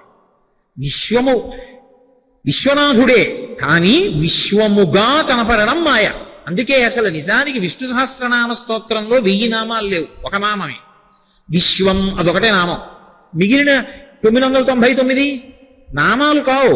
విశ్వం అన్న నామానికి వ్యాఖ్యానాలు యథార్థానికి. అందుకే శుకబ్రహ్మ మహాభాగవతం ప్రారంభం చేస్తూ హరిమయము విశ్వమంతయు, హరి విశ్వమయుండు, హరిమయము కాని ద్రవ్యము పరమాణువు లేదు వంశ పావన వింటే. విష్ణువే విశ్వము, విశ్వమే విష్ణువు. పేరు ఏదవనివ్వండి, సబ్రహ్మ సశివ సహరిశ్చేంద్ర సోక్షర పరమస్వరాట్. తత్వత విశ్వమే విశ్వనాథుడు, విశ్వనాథుడే విశ్వం. విశ్వము విశ్వనాథుడుగా కనపడే వరకు నువ్వు భక్తితో కర్మానుష్ఠానం చేయాలి. ఒకసారి అది అందిపోయింది అనుకోండి, అందిపోయిన తర్వాత ఇక విశ్వనాథుడే ఉంటాడు, విశ్వం ఉండదు. అందుకే అదే రుద్రాధ్యాయం కర్మకి పనికొస్తుంది, అంటే అభిషేకం చేయడానికి పనికొస్తుంది. అదే రుద్రం జపం చేయడానికి పనికొస్తుంది. అదే రుద్రం పూజకు పనికొస్తుంది నమః పెడితే. అదే రుద్రం జ్ఞానానికి పనికొస్తుంది పండిపోతే. పండిపోయాడంటే గుర్తేమిటంటే రుద్రమంత్రాలన్నీ ఆయనలోకి ఆవాహన అయిపోతాయి. ఎలా అయిపోతాయి అంటే, నేను మీకు ఒక ఉదాహరణ చెప్పాలంటే, నమచ్చోరాయిచ శిష్ప్యాయిచ భైన్యాయిచ శిఖత్యాయిచ ప్రవాహ్యాయిచ అని ఉంటుంది. నమచ్చోరాయిచ దొంగ రూపంలో ఉన్న శివ నమస్కారం. దొంగ రూపంలో ఉన్న శివుడికి నమస్కారం అంటే దొంగగా శివుడు ఎక్కడున్నాడు అంటే, నీలో నీ దగ్గర ఒక పనిని నీకు తెలియకుండా చేసినా, నీ దగ్గర ఉన్న వస్తువుని తెలియకుండా తీసుకుపోయినా, నీకు తెలియకుండా ఏదైనా పట్టుకొచ్చి అక్కడ పెట్టేసినా, వాడెవరో నీకు తెలియనప్పుడు పిలిచే పేరు దొంగ కాదు. వాడెవరో తెలియదు. నేను తీసి నా గడియారం అక్కడ పెట్టాను, ఎవరో పట్టుకుపోయాడు. కుటుంబరావు గారన్నా కాంతారావు గారన్నా దొంగ ఎత్తుకుపోయాడు. నేను కాసిన పాలు ఉంటే బాగున్నే తాగుదాం అనుకున్నాను. ఎవరు పెట్టారో తెలియదు. నేనున్న విడిదిలో పాలు పెట్టున్నాయి. ఎవరు పెట్టారు? బయటికి వెళ్ళి చూశాను, ఎవ్వరు లేరు. ఎవరు పెట్టారు? అది ఎవరు పెట్టారు? ఎవడో దొంగ, మహానుభావుడు, నాకు తెలియదు, ఆయన వచ్చి పెట్టి వెళ్ళాడు అంతే. తెలియకుండా చేసిన వాడు దొంగ, అంతే కదా. అయినప్పుడు మన ఊపిరి మనం తీసుకుంటున్నామా? మన ఊపిరి మనం తీయట్లేదు. మన ఊపిరి మనం తీస్తే ఆపుకునేవాడు ఉండడు లోకంలో. మనం నిద్రపోయినప్పుడు, ఏమంటే కోటేశ్వరరావు నిద్రపోతూ శివానంద లహరి చెప్తూ ఉంటే నేను చెప్పలేను, కానీ నిద్రపోయినప్పుడు ఊపిరి ఎవడు తీశాడు? మరి ఆయన తీస్తున్నాడు. నాకు తెలియకుండా నా ఊపిరి తీసి నేను ఉన్నానన్న భావన లోకానికి ఇచ్చి నన్ను మంగళప్రదుడిని చేస్తున్నాడు. వాడు ఉన్నాడు అని నాకు గౌరవం ఇచ్చాడు. కాబట్టి వాడు దొంగ. నమచ్చోరాయచ కాదు. అది బాగా జ్ఞానముగా పర్యవసించిపోయిందనుకోండి. నేను తీసి నా గడియారం అక్కడ పెట్టాను, లోపలికి వెళ్ళి స్నానం చేసి బయటకు వచ్చాను, వీధి తలుపు వేయలేదు. మళ్ళీ వచ్చేటప్పటికి గడియారం లేదు. అప్పుడు నేను గబగబా వెళ్ళి పువ్వు పట్టుకొచ్చి, ఎక్కడ నేను గడియారం పెట్టానో అక్కడో పువ్వేసి, గడియారం దగ్గర ఎవరు నిలబడి తీసేసి ఉంటారో ఆ నిలబడినటువంటి చోటు దగ్గర 4 పువ్వులేసి, ఈశ్వర ఒకనాడు నాకు ఈ గడియారం లేదు, అయ్యో ఉపన్యాసం చెప్పుకునేటప్పుడు ఈయన చేతికి గడియారం ఉంటే బాగుంటుందని నువ్వే ఒకానొక వ్యక్తి రూపంలో నాకు గడియారాన్ని అమర్చావు. ఆ గడియారాన్ని అమర్చినప్పుడు నువ్వు నాకు శివుడవయ్యావు. ఇప్పుడు నాకన్నా అవసరమైన వాడు ఇంకొకటి కనపడ్డాడు నీకు. వాడికి ఈ గడియారం పట్టుకెళ్ళి ఇచ్చావు. గడియారం నాదా నీదా? నీది నాకిచ్చావు. నాదన్నది నాకెప్పుడూ లేదు, నీది నాకిచ్చావు. మళ్ళీ నాకన్నా అవసరమైన బిడ్డ ఇంకొకడున్నాడు, వాడికి గడియారం ఇస్తే బాగుంటుందని నీది నువ్వు పట్టుకెళ్ళిపోయావు. నీ వస్తువు కొన్నాళ్ళు నాకు ఇచ్చి నేను ధరించాక మళ్ళీ ఎవరికో అవసరమని నాకు కనపడకుండా వచ్చి నా దగ్గర నుంచి మళ్ళీ తీసుకెళ్ళావు. కానీ స్వామి నువ్వు వచ్చి పట్టుకెళ్ళావనడానికి గుర్తు ఇక్కడ గడియారం కనపట్టలేదు. దొంగ రూపంలో వచ్చి పట్టుకెళ్ళావు కాబట్టి శివ దొంగ రూపంలో వచ్చావు, నమస్కారం. ఇప్పుడు వాడు పోలీస్ స్టేషన్కి ఎడతాడా? కోర్టుకి ఎడతాడా? వెళ్ళడు. వాడు సంతోషపడిపోతాడు. ఈశ్వర మా ఇంటికి వచ్చారు, మా ఇంటికి పరమేశ్వరుడు వచ్చాడండి అంటాడు. అప్పుడు వాడిని ఏమంటుంది లోకం? వీడే పిచ్చాడు ఏంటంటే, గడియారం పోతే మా ఇంటికి పరమేశ్వరుడు వచ్చాడని మురిసిపోతాడు ఏంటంటే అంటాడు. అంటే ఏ ఉదాత్తమైనటువంటి అవతలవారి భావన నీకర్థం కాదో అప్పుడు వాడు నీకు పిచ్చివాళ్ళ కనపడతాడు. ఆ పిచ్చివాళ్ళకి పెద్ద పిచ్చివాడు పరమశివుడు. అందుకని ఉన్మత్త శేఖరాయ నమః అని పేరు. అంతటి మహాజ్ఞాని ఆయన. ఆ జ్ఞానం ఆయనను ఎవరు నమ్ముకున్నారో వాళ్ళకి ఇస్తాడు. కాబట్టి ఇప్పుడు ఆయన కానిది ఆయన లేనిది ఏదుంది? ఏమీ లేదు. అందుకు ఆయనకి స్థాణుహు అనొక పేరు. స్థాణుహు అంటే కదలకుండా దుంగలా ఉన్నాడని కాదు, కదలడానికి చోటు లేనివాడు. నేనున్నాను, అయ్యా మీరు ఇటు నుంచి ఇటు జరగండి అంటే జరుగుతాను. శివుణ్ణి జరగండి అన్నారనుకోండి, ఎక్కడ జరుగుతాడు ఆయన? ఆయనే అంతటా నిండిపోయాడు. అంతటా నిండిపోతే ఇంకా ఆయన్ని కొత్తగా జరగమంటే జరగడానికి చోటు ఎక్కడి నుంచి వస్తుంది? శంకరాచార్యులు వారి శివానంద లహరి చేస్తూ అంటారు, వస్త్రోద్ధూత విధౌ సహస్రకరత పుష్పార్చనే విష్ణుత గంధే గంధవహాత్మత అన్న పచనే బహిర్ముఖాధ్యక్షత అంటారు. ఈశ్వర, నీకు వస్త్రం చుట్టాలి అంటే అంతటా నిండిపోయావు. అంత నిండిపోయిన వాడికి పంచల్ చాపు నేసే సాలెవాడు ఎవరైనా ఉన్నాడు ఏమిటి లోకంలో? ఓ వేళ ఎవడో నీసి తెచ్చాడు. ఏదో శ్రీశైలంలో పాగా దర్శనానికి కట్టేటటువంటి వాళ్ళలాగా పెద్ద పంచి ఒకటి తెచ్చాడు, కట్టండి అన్నాడు. ఏవి నాకు చేతులేవి అంతా కట్టాలంటే? అందుకని శివ, మీకు పంచె కట్టాలి అంటే నన్ను విష్ణువుని చెయ్యండి, లేదా సూర్యుణ్ణి చెయ్యండి. ఆయనకి అంతటా పడే కిరణములు కరములు చేతులు ఉన్నాయి. అప్పుడు నేను కూడా అన్ని చేతులు వస్తే మీకు పంచె చుడతా. లేకపోతే పంచె ఎక్కడి నుంచి కట్టను నేను? చేతిలో పెట్టడం కాదు, పంచెలు చాపివ్వడం అంటే చేతికి ఇచ్చింది కాదు, మెడలో వేసింది, ధరింపజేశారు. అందుకే పెద్దలు ఇస్తే మెడలో వేస్తారు. మెడలో వేశారు అంటే ధరింపజేశారు నూతన వస్త్రాన్ని. కాబట్టి వస్త్రోద్ధూత విధౌ సహస్రకరత పుష్పార్చనే విష్ణుత, నన్ను సూర్యుణ్ణి చేయి, నీకు పంచెల చాపు కడతాను. ఇప్పుడు అంతటా నిండిపోయినటువంటి వాణ్ణి మాంసనేత్రంతో ఎలా చూస్తారు? చూడడం కుదరదు. కానీ వాడు అంతటా ఉన్నాడన్న భావన రూఢమైందనుకోండి లోపల, అప్పుడు చిదంబరంలో దర్శనం. చిదంబరంలో దర్శనం ఎలా ఉంటుంది అంటే, ఓ గది గోడ ఉంటుంది, ఆ గోడ మీద మారేడు దళాల మాలలు వేసి ఉంటాయి, తెరేసి ఉంటుంది. అక్కడికి వెళ్ళి నిలబడితే ఒకసారి తెర తీస్తారు, హారతిస్తారు, తలుపేసేస్తారు, తెరేసేస్తారు. ఏదండి శివుడు ఏడంటే అదే శివుడు. ఇంకా శివుణ్ణి మళ్ళీ కొత్తగా నేను తీసుకొచ్చి ఇదిగో శివుడు అన్నాను అనుకోండి, అనంతంగా ఉన్న వాడిని పరిమితం ఎలా చేయను? పరిమితం చేస్తే ఆయన మళ్ళీ అనంతుడు ఎలా అవుతాడు? అనంతుడిగా చూడాలంటే అదిగో అంతటా నిండిపోయిన వాడు కాబట్టి అదిగో అలా ఎదురుగుండా 4 మారేడు దళాలు వేశాడు, అవి ఆయనకే వేశాడు. అంటే ఇక్కడ నువ్వు ఆ భావన పొందాలి. అంతటా నిండిపోయి ఆయన ఉంటే ఏమిటి ఉపకారం మనకి? నిండిపోయి ఉన్నాడు మంచిదే, ఏమో ఉపకారం ఉంది ఆయన వల్ల? ఉండడానికి ఉపకారం చేయడానికి చాలా తేడా ఉంది కదా. ఉండి ఏమిటి ప్రయోజనం అంటే, ఉండి నిర్వహణ చేస్తున్నాడు ఆయన. ఆయనే సమస్తాన్ని నిర్వహిస్తున్నాడు. అందుకే అక్కడ 2 సభలు చెప్తారు, చిత్ సభ, కనక సభ అని 2 సభలు. చిత్ అంటే ఇదే. అందుకే శంకరాచార్యులు వారు సౌందర్యలహరి చేస్తూ ఓ మాట అంటారు, ఖచ్చితపి చిదానందలహరి భజంతి త్వాం ధన్యాః ఖచ్చితపి చిదానందలహరి అంటారు. ఆ లోపల ఉండేటటువంటి చైతన్యం ఉన్నదే, ఆ చైతన్యాన్ని అనుభవంలోకి, భావనా రూపంలోకి తెచ్చుకోగలిగిన వాడెవడో వాడు ధన్యుడు. అటువంటి చైతన్య స్వరూపమై అంతటా నిండిపోయినటువంటి పరమాత్మ ఆకాశలింగంగా ఎదురుగుండా మారేడు దళాల మాలలతో దర్శనమిస్తే వాడే సమస్త ప్రాణుల యందు ఉన్నాడు. ఉండి బ్రహ్మాండమునందుంటాడు, పిండాండమునందుంటాడు, అంతటా పరివ్యాప్తమవుతాడు. బ్రహ్మాండంలో ఆయనే, పిండాండంలో ఆయనే. ఈ రెండిటిలోనూ ఉండి నడుపుతూ ఉంటాడు. ఎంత చమత్కారంగా నడుపుతాడంటే, బయట గాలి ఉంటుంది, దీనికి గాలి కావాలి, ఇందులో బయట గాలిని ఇది పీల్చుకుంటుంది, ఇది విడిచిపెడుతుంది. విడిచిపెడితే మరి మాలిన్యం అయిందా లేదా? మరి ఈ గాలి ఎవరు పుచ్చుకుంటారు? బ్రహ్మాండం పుచ్చుకుంటుంది. దీనికి నీళ్లు కావాలి, దాహం వేసింది, బ్రహ్మాండంలో నీళ్లు పిండాండంలో పోస్తాం, పిండాండంలో నీళ్లు మిగిలిపోయాయి, విధులు వదిలిపెట్టేయాలి, ఎవరు పుచ్చుకుంటారు? భార్య, బిడ్డలు, తల్లి, తండ్రి ఎవరు పుచ్చుకోరు. మళ్ళీ బ్రహ్మాండం పుచ్చుకుంటుంది. నా దీంట్లో ఆకలేసింది, పదార్థం కావాలి, బ్రహ్మాండంలోంచి ఓ పండు తెచ్చి ఇందులో పడేస్తాడు. దీంట్లో శేషం మిగిలిపోయింది, తెల్లవారిన తర్వాత ఎవరు పుచ్చుకుంటారు? బ్రహ్మాండం పుచ్చుకుంటుంది. అటు బ్రహ్మాండాన్ని, ఇటు పిండాండాన్ని, బ్రహ్మాండంతో పిండాండాన్ని, పిండాండంతో బ్రహ్మాండాన్ని నడిపేదెవరు? శివుడు. అది నర్తనం అంటే, అది నటరాజస్వరూపము అన్న మాటకు అర్థం. అది సమన్వయం అవలేదనుకోండి, ఆ భూతం పడిపోయిందంటారు. బ్రహ్మాండంలో ఉన్న గాలి పిండాండం పుచ్చుకోలేదనుకోండి, పుచ్చుకుంది విడిచిపెట్టలేదు, విడిచిపెట్టింది పీల్చుకోలేదు, పడిపోయింది. ఇప్పుడు ఈ పడిపోయిన శరీరాన్ని ఎవరు పుచ్చుకోవాలి? బ్రహ్మాండమే పుచ్చుకుంటుంది. ఓ కుక్క చచ్చిపోయింది, బ్రహ్మాండంలో కలిసిపోవాలి. పిల్లి చచ్చిపోయింది, బ్రహ్మాండంలో కలిసిపోవాలి. మనిషి పోయాడు, బ్రహ్మాండంలో కలిసిపోవాలి. పిండాండములన్నీ బ్రహ్మాండంలో కలిసిపోవాలి, లేకపోతే భయంకరమైపోతుంది సమాజం.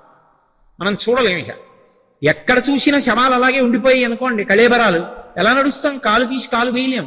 బ్రహ్మాండంగా మారుస్తాడు ఈశ్వరుడే.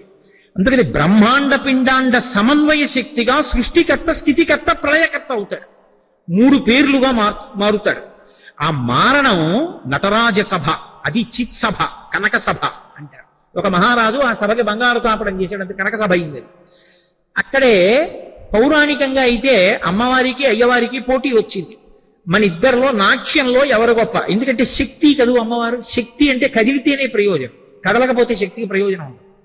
ఆయనకి చాలా తెలుసండి, ఏమీ చెప్పడం. ఏమిటి ఉపయోగం? ఆవిడికి బ్రహ్మాండమైన పాటలు వచ్చండి, ఒక్కటి పాడదు, ఏమిటి ఉపయోగం? ఆయనకి చాలా ఓపిక ఉందండి, ఏ గుడికి ప్రదక్షిణం చేయడం, ఏమిటి ఉపయోగం?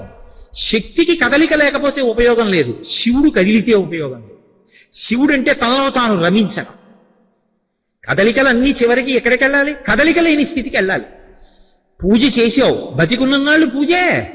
పూజ చేస్తూ చేస్తూ భగవంతుని యొక్క పాదముల మీద పువ్వు వేస్తుండగా భగవంతుని యొక్క పాదము మనసులో కనపడితే కన్నులు మూతలు పడిపోయి ఆనందధారలు కన్నుల వెంట కారిపోతూ అలా కదలకుండా ఉండిపోయి లోపల ఏనాడు భగవత్పాదాన్ని దర్శనం చేశావో ఆనాడు నీ జీవితం ధన్యమైంది. అంటే కదలికలన్నీ కదలికలు లేని స్థితికి వెళ్ళిపోతే శివుడు, మళ్ళీ కదలికలు వస్తే అమ్మవారు. తరంగాలన్నీ ఆగిపోయి అనుకోండి చెరువులో, శివుడు. ఓ పైనుంచి చెట్టు నుంచి ఓ పండు కింద పడి తరంగాలు వచ్చాయనుకోండి, మళ్ళీ అమ్మవారు. అమ్మవారు అయ్యవారిలో ఉంటారు, తరంగాలు చెరువును వదిలిపెట్టి బయట ఉండవు.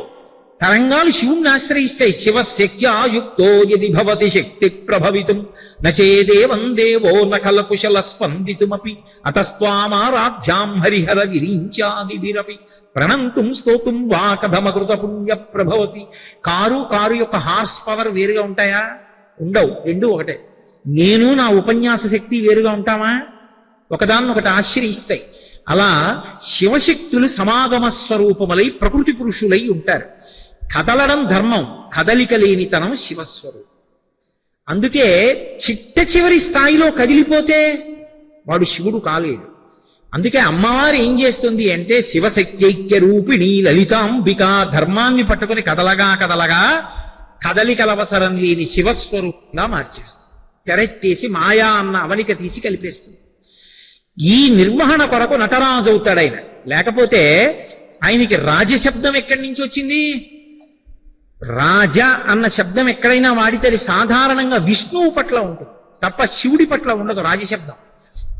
మీరు చూడండి, ఏదో గోవిందరాజ అంటే మహానుభావుడు శ్రీ మహావిష్ణువుని గోవిందరాజస్వామి గారు అంటాం.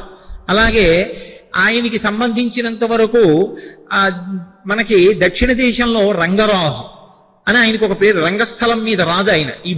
ఈ బ్రహ్మాండం అన్న రంగస్థలం మీద ఆడుతూ ఉంటాడు, రంగరాజు. శివుడికి నటరాజు. ఏ తత్వం చేత నటరాజు? ఉత్తినే అలా నాట్యం చేస్తూ ఉంటాడని కాదు దాని అర్థం. పౌరాణికంగా అయితే పార్వతీ పరమేశ్వరులకు చర్చ వచ్చింది. నేను కదా కదలికలన్నీ.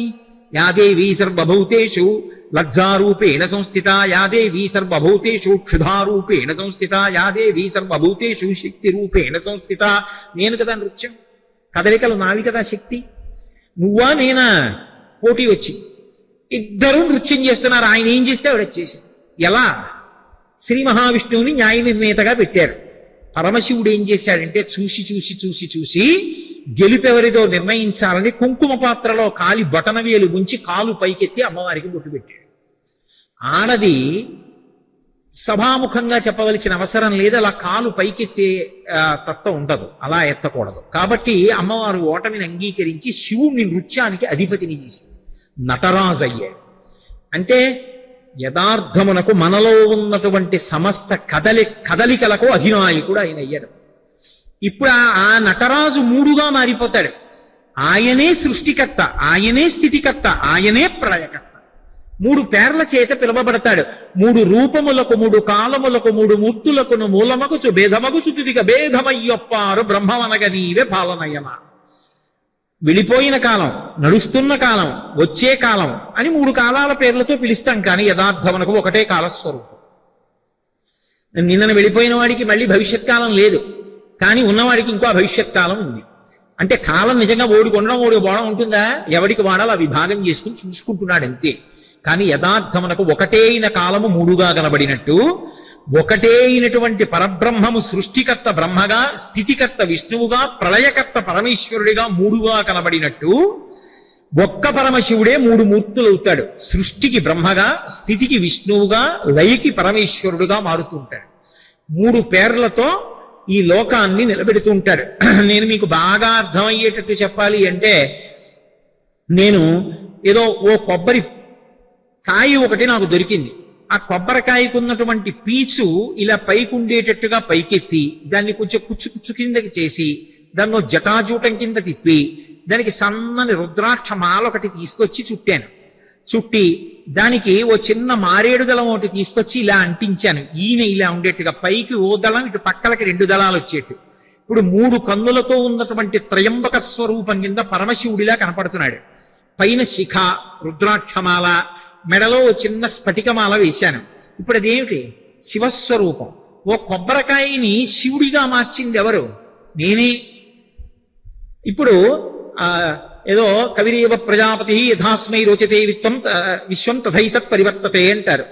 ఎలా అనుకున్నాడో అలా మార్చాడు. ఇప్పుడు బ్రహ్మ సృష్టి చేశాడు కాబట్టి ఎవరైనా చూసి దేవుడు చెప్పు అన్నారనుకోండి, శివుడు అంటారు. ఇప్పుడు ఆయనే ఏం చేశాడంటే కొంతసేపు అలా ఉంచాడు. తర్వాత మెల్లిగా మారేడు దళం తీసేశాడు, రుద్రాక్షమాల తీసేశాడు, ఆ వేసిన స్ఫటికమాల తీసేశాడు. ఆ కుచ్చుని మళ్ళీ దాన్ని కొప్పుగా పెట్టిన దాన్ని మళ్ళీ కుచ్చు సరిగ్గా ఇలా నిటారుగా ఉండేట్టుగా మళ్ళీ దువ్వేశాడు. ఆ పెట్టినటువంటి ఆ పైన నున్నగా చేసిందంతా తీసేశాడు. తీసేసి ఇప్పుడు అదే పట్టుకొచ్చి పూజలో పెట్టాడు. పెట్టి ఠాంగున మొదలుకొట్టి ఈశ్వరుడికి నైవేద్యం పెట్టేశాడు. ఇప్పుడు దాన్ని శివుడిగా మార్చినప్పుడు సృష్టికర్త, కొంతసేపు ఉంచినప్పుడు స్థితికర్త, తగలగొట్టేసినప్పుడు ప్రళయకర్త. ఇప్పుడు తానే మూడైనట్టు పరమేశ్వరుడు మూడవుతూ ఉంటాడు. మూడై లోకములన్నిటినీ సృజిస్తాడు. సృజించాలంటే అసలు దానికి కావలసిన పదార్థాలు తన దగ్గర ఉన్నవాడు గారు సృజించగలడు, లేనివాడు ఎలా సృజిస్తాడు? మహాప్రళయమునందు ఈ బ్రహ్మాండమునకు సంబంధించినటువంటి విభూతినంతటినీ తన శరీరానికి అలదుకుంటాడు. కంప్యూటర్ మైక్రో చిప్స్ లో ఇన్ఫర్మేషన్ స్టోర్ చేసినట్టుగా విభూతి కణాల్లో దాచుకుంటాడు జీవుల యొక్క కర్మ ఫలితాలని. మళ్ళీ ఆయన సృష్టి చెయ్యాలనుకున్నప్పుడు మళ్ళీ అందులోంచి జీవులందరినీ సృష్టిస్తాడు. మళ్ళీ లోకాలన్నిటినీ లయం చెయ్యాలనుకున్నప్పుడు తనలోకి తీసుకుంటాడు. చాలా మంది ఒక దుష్టమైన మాట మాట్లాడుతూ ఉంటారు, శివుడంటే చంపేస్తాడండి, ప్రళయకర్త అంటూ ఉంటారు. చాలా తప్పు. లయము అన్న మాటకి 3 అర్థాలు ఉంటాయి. స్వల్పకాలిక ప్రళయము, ఆత్యంతిక ప్రళయము, మహాప్రళయము అని 3 ప్రళయాలు ఉంటాయి. అందులో స్వల్పకాలిక ప్రళయము అంటే నిద్ర. మన ఒళ్ళు మనకి తెలియదు. ఏమంటే రాత్రి అంతలా నిద్ర, అప్పుడే తెల్లవారిపోయిందా అంటాడు. ఏమంటే బాగా నిద్ర పట్టిందా అన్నారు అనుకోండి, ఏమిటో గాఢ నిద్ర పట్టింది, ఎంత బాధ అనుకున్నారు అని ఎవడైనా అంటాడు. ఏంటి ఎంత హాయిగా ఉందోనండి బాబు, బలి నిద్ర పట్టేసిందంటే. నిద్ర సుఖస్వరూపం. రాత్రి నిద్రాకాలిక సుఖాన్ని ఇచ్చి ఆ నిద్రలో ఇంద్రియములకు శక్తినిస్తాడు. ఆ నిద్ర లేదనుకోండి ఆకలేదు, ఆకలి లేదనుకోండి నిద్ర పట్టదు. ఈ కంటికి కడుపుకి ఉండే సంబంధం, కడుపు నిండిపోయింది అనుకోండి కనురెప్ప పడిపోతుంది. కనురెప్ప తెరిచి ఉండాలనుకోండి, కడుపు సాత్విక పదార్థంతో బాగా ఖాళీగా ఉండాలి. అందుకే ఉపవాస నియమంలో అన్నం పెట్టకుండా పాలు లాంటివి పోసి నించోపెట్టమంటారు శరీరాన్ని. అంతేగాని కడుపు నిండా తిని ఇచ్చండి, ఎవరు చెప్పారండి ఉపవాసం చేయమని? నీ కర్మ తిను, ఆవలితలు వచ్చి కళ్ళు మూతలు పడి కింద పడతావు. కంటికి కడుపుకి సంబంధం ఉంటుంది. రాత్రి నిద్రపోకపోతే పొద్దున్న ఆకలేదు, పొద్దున్న ఆకలి కడుపు నిండా తినకపోతే రాత్రి నిద్ర పట్టదు. ఈ 2 సక్రమంగా లేవు అంటే ఆరోగ్యం బాగులేదని. అందుకే ధృతరాష్ట్రుడు మహాభారతంలో విదురుణ్ణి పిలిచి, నాకు నిద్ర పట్టట్లేదు, ఏమైనా మంచి విషయాలు చెప్పమంటే నీకేమైనా జబ్బుందా అని అడిగాడు విదురుడు. నిద్ర పట్టని వాళ్ళ జాబితా ఒకటి చెప్పాడు ఆయన. పరస్త్రీ మీద కాంక్ష ఉన్నవాడు, పరుల ధనాన్ని ఎత్తుకొద్దాం అనుకున్నవాడు, మాత్సర్య బుద్ధి ఉన్నవాడు, ఒంట్లో అనారోగ్యం ఉన్నవాడు, ఇలాంటి వాళ్ళకి నిద్ర పట్టదు. ఇందులో నువ్వు ఏ కోవకి చెందినవాడివి అని అడిగాడు. నా తమ్ముడి బిడ్డ రాజ్యం ఎత్తుకొద్దాం అనుకుంటుంటాను, నా కొడుకు ఇద్దాం అనుకుంటాను, దొంగ బుద్ధి ఉన్నవాడిని, మాత్సర్యం ఉంది, నీ దగ్గర నిజం ఒప్పుకుంటానులే విదురా, చెప్పు 4 మంచి మాటలు నిద్రపడుతుందంటాడు. సత్పురుషుడి దగ్గర కనీసం నిజం చెప్పి మాట్లాడాడు కాబట్టే కళ్ళు లేని ధృతరాష్ట్రుడికి కళ్ళిచ్చి విశ్వరూప దర్శనం ఇచ్చాడు కృష్ణ పరమాత్మ. విదురుడి దగ్గర కనీసం మనసు విప్పి మాట్లాడాడు కాబట్టి ఆయనే సృష్టికర్త, ఆయనే స్థితికర్త, ఆయనే ప్రళయకర్త అనడానికి ఆయన చేతిలో ఢమరుక ఉంటుంది నటరాజుకి. ఆ ఢమరుకం కదిపాడనుకోండి, అందులోంచి మాహేశ్వర సూత్రములు వస్తాయి, అందులోంచి సమస్తమైన సృష్టి వస్తుంది. రెండు, అంత నృత్యం చేస్తూ పళ్ళు బిగబట్టి చేయడు, చిరునవ్వుతో ఉంటాడు. ఆ చిరునవ్వు స్థితికారకత్వం, లోకాన్ని కాపాడ్డం. ప్రళయం, ఒక చేతిలో అగ్నిహోత్రం ఉంటుంది, లోకాన్నంతటినీ కూడా లయించి.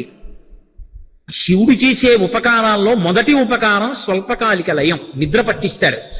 నిద్ర పట్టించాడంటే దాని అర్థం పొద్దున్న లేచి అన్నం తింటున్నాడు, ఆకలేస్తోంది, ఆకలేసి అన్నం తింటున్నాడు, మళ్ళీ పడుకుంటున్నాడు, మళ్ళీ లేస్తున్నాడు, మళ్ళీ అన్నం తింటున్నాడు, ఆరోగ్యంగా ఉన్నాడు, తేజస్సుతో ఉన్నాడు, వేదం చెప్పిన కర్మను అనుష్ఠానం చేస్తున్నాడు, 10 మందికి పనికొస్తున్నాడు, పుణ్యం వల్ల తన యొక్క పాప అన్నది పోగొట్టుకుంటున్నాడు, మళ్ళీ పుట్టవలసిన అవసరం లేదు, జ్ఞానం కలగడానికి కావలసినటువంటి యోగ్యతని సంతరించుకుంటున్నాడు. ఇప్పుడు దీనికంతటికి హేతు ఎక్కడుంది? అన్నం తినడంలో, నిద్రపోవడంలో ఉంది. కాబట్టి స్వల్పకాలిక లయాన్ని ఇచ్చేవాడు ఎవరు? పరమశివుడు. కాబట్టి అది మొదటి లయం. పరమశివుడు లయకారకుడు అంటే నాకు అక్కర్లేదన్న వాడికి 3 రోజులు నిద్ర పట్టలేదు అనుకోండి, అప్పుడు తెలిసిస్తుంది వాడికి శివుడు చేసే ఉపకారం ఏంటో. రెండోది ఆత్యంతిక ప్రళయం, జ్ఞానం ఇచ్చేవాడు ఎవరంటే పరమశివుడు. జ్ఞానదాత మహేశ్వర. జ్ఞానం అంటే బీకాము బిఏ చదువుకోవడం కాదు.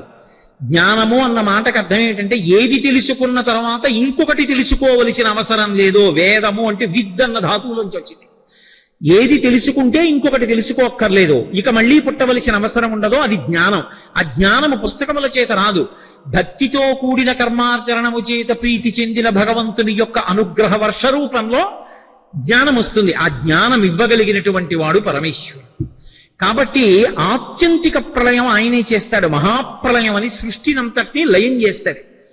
అప్పుడు ఒరే, ఎన్ని జన్మలు ఇచ్చాన్రా, ఎన్ని శరీరాలు ఇచ్చాన్రా, వీడు నన్ను పొందలేకపోతున్నాడు, పోన్లే వీళ్ళు నన్ను ఎలాగో పొందలేకపోతున్నారు, నేనే వీళ్ళని పొందేస్తానని ఆయన వాళ్ళని పొందుతాడు.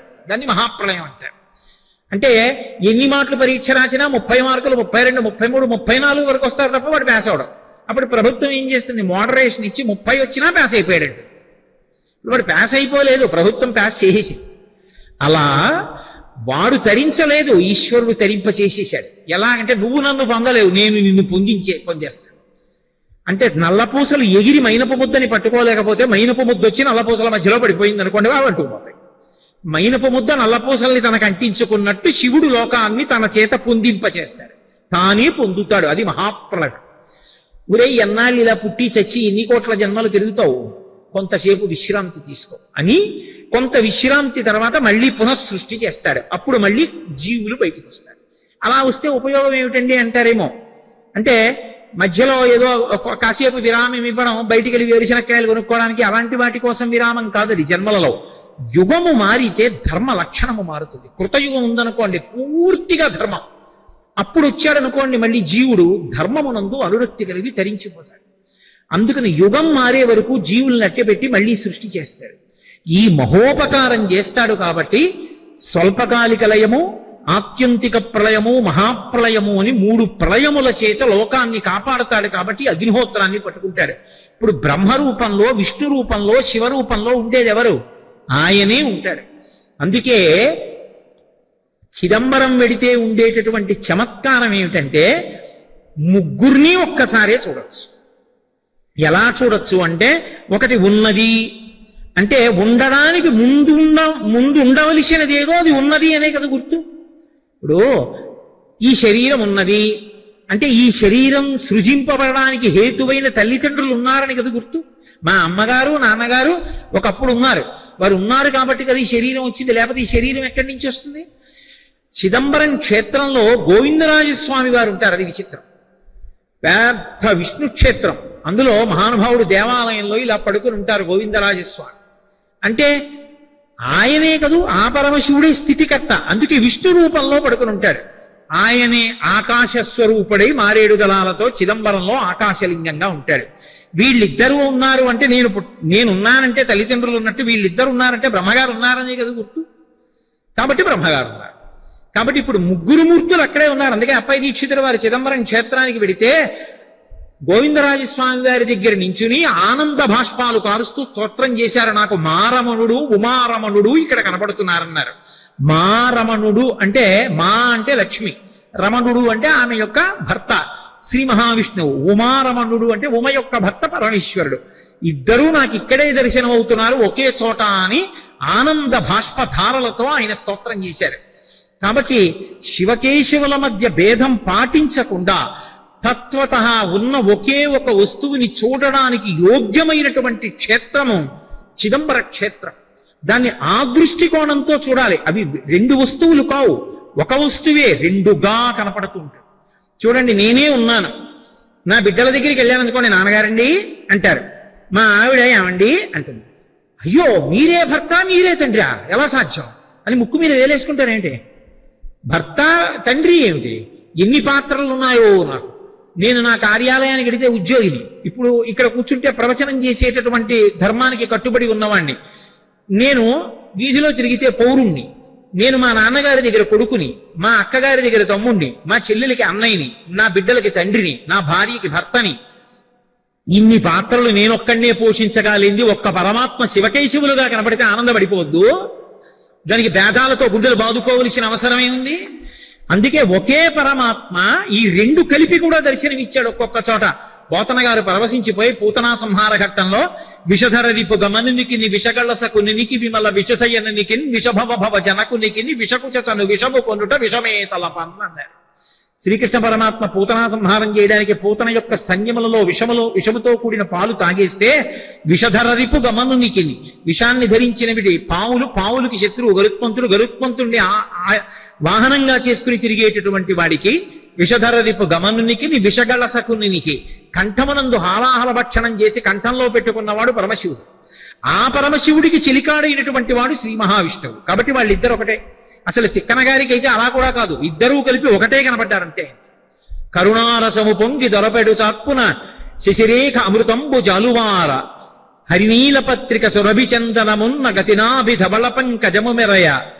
అలాగే ఆ గురి అయిన చలమునలోక రక్షణమనంగళమున ఛాయదోప ప్రథమగ్రినీతించు భానుబింబమున నవరమున కౌస్తుభ రత్నమొప్ప సురనదియును కాళింతియును బెరసినట్టి కాంతి పూరమ్ము శోభిల్లు శాంతమూర్తి నా మనసు ఆనందమగ్నముగా చేసి ఎలమి సన్నిధి చేసి సర్వేశ్వరుండు అని చెప్పుకున్నారు.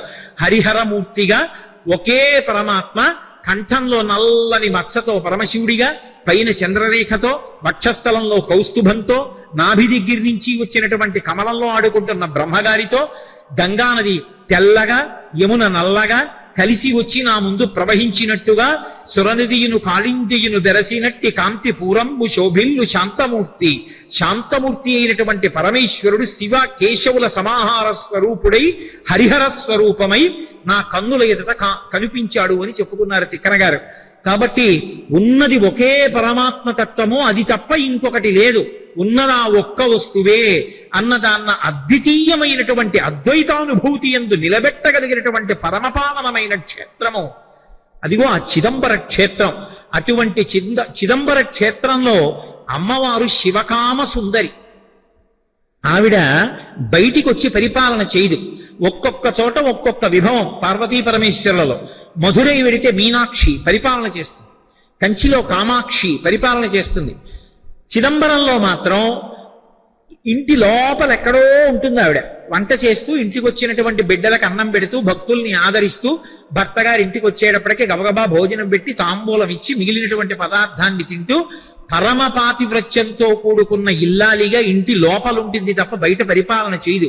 అందుకే చిదంబరంలో నటరాజు కనపడతాడు, కనకసభ, చిత్సభ, వ్యాఘ్రపాదుడు, పతంజలి వీళ్ళందరూ కనపడతారు. దక్షిణామూర్తి దేవాలయం శివకామ సుందరిని చూడాలంటే గుడి లోపలికి వెనక భాగానికి వెడితే లోపల కనపడుతుంది తల్లి. ఆ ఒక్క చిదంబరంలోనే ఆశ్చర్యం ఏమిటంటే మహానుభావుడు దక్షిణామూర్తి అద్భుతమైనటువంటి దేవాలయం.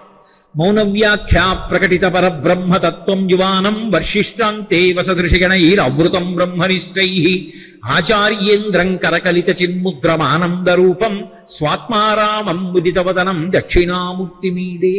కోరి విప్పి మాట్లాడకుండా చిన్ముద్ర పట్టి ఆ ముద్ర చేత భాష్యం చెప్పాడు. ఆశ్రయించిన మునులందరికీ కూడా జ్ఞానం అబ్బింది. అటువంటి దక్షిణామూర్తి దేవాలయం పైకప్పు మీద ఉండేటటువంటి బొమ్మలు చూస్తే వాళ్ళు ఎప్పుడో ఓషధీ రసాలతో చక్కగా గీసినటువంటి బొమ్మలు. అసలు అటువంటి అపురూపమైనటువంటి బొమ్మలు ఎక్కడా కనపడవు. ఆఖరికి శుక్రశోణితములు రెండూ కలిసి ప్రత్యుత్పత్తి అయ్యేటటువంటి విశేషాల్ని పావులు ఒకదాన్నొకటి కరుచుకున్నట్టుగా గీసినటువంటి బొమ్మలు పరమాద్భుతంగా ఉంటాయి. అటువంటి చిదంబర క్షేత్రంలోనే నటరాజస్వామి వారి పక్కన మహానుభావుడు ఆ శరభేశ్వరుడు ఉంటాడు. ప్రత్యేకంగా అడిగితే అర్చకులు తలుపు తీసి చూపిస్తారు. ఆయన ఆ హిరణ్యకశిప సంహారం చేసినటువంటి నృసింహస్వరూపం కన్నా కూడా ఉద్ధతితో ఉంటాడు. పెద్ద గరుడ పక్షి రూపంలోనూ సింహస్వరూపం రెండూ కలిసినటువంటి శరభస్వరూపం చూడాలంటే ఒక్క చిదంబరంలోనే చూడాలి, నటరాజ సభ దగ్గర. అంత గొప్ప క్షేత్రం. అంత గొప్ప క్షేత్రంలో నటరాజస్వామికి ఉండేటటువంటి గొప్పతనం ఏమిటంటే ఒక కాలమునందు ప్రత్యేకంగా ఆయనకే దర్శనం తప్ప ఇంకొక దర్శనం ఉండదు. నటరాజుగా ఆయన నిలబడ్డాడనుకోండి, ఇక మిగిలిన దేవాలయాల్లో ఏ దేవతలు ఉండరు. ప్రదోషవేళ అయింది అనేటప్పటికీ ఆయన తాండవం మొదలు పెడతాడు.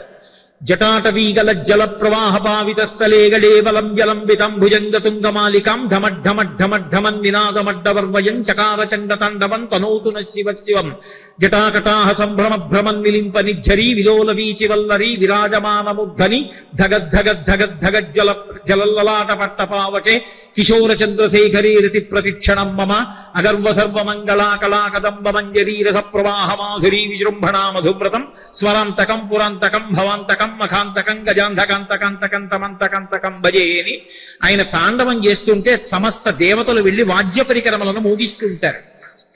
అందుకే దేవతలు ఎవ్వరు ఉండరు. ప్రదోష వేళలో ఒక్క పరమశివుని యొక్క సభకి చేరిపోతారు.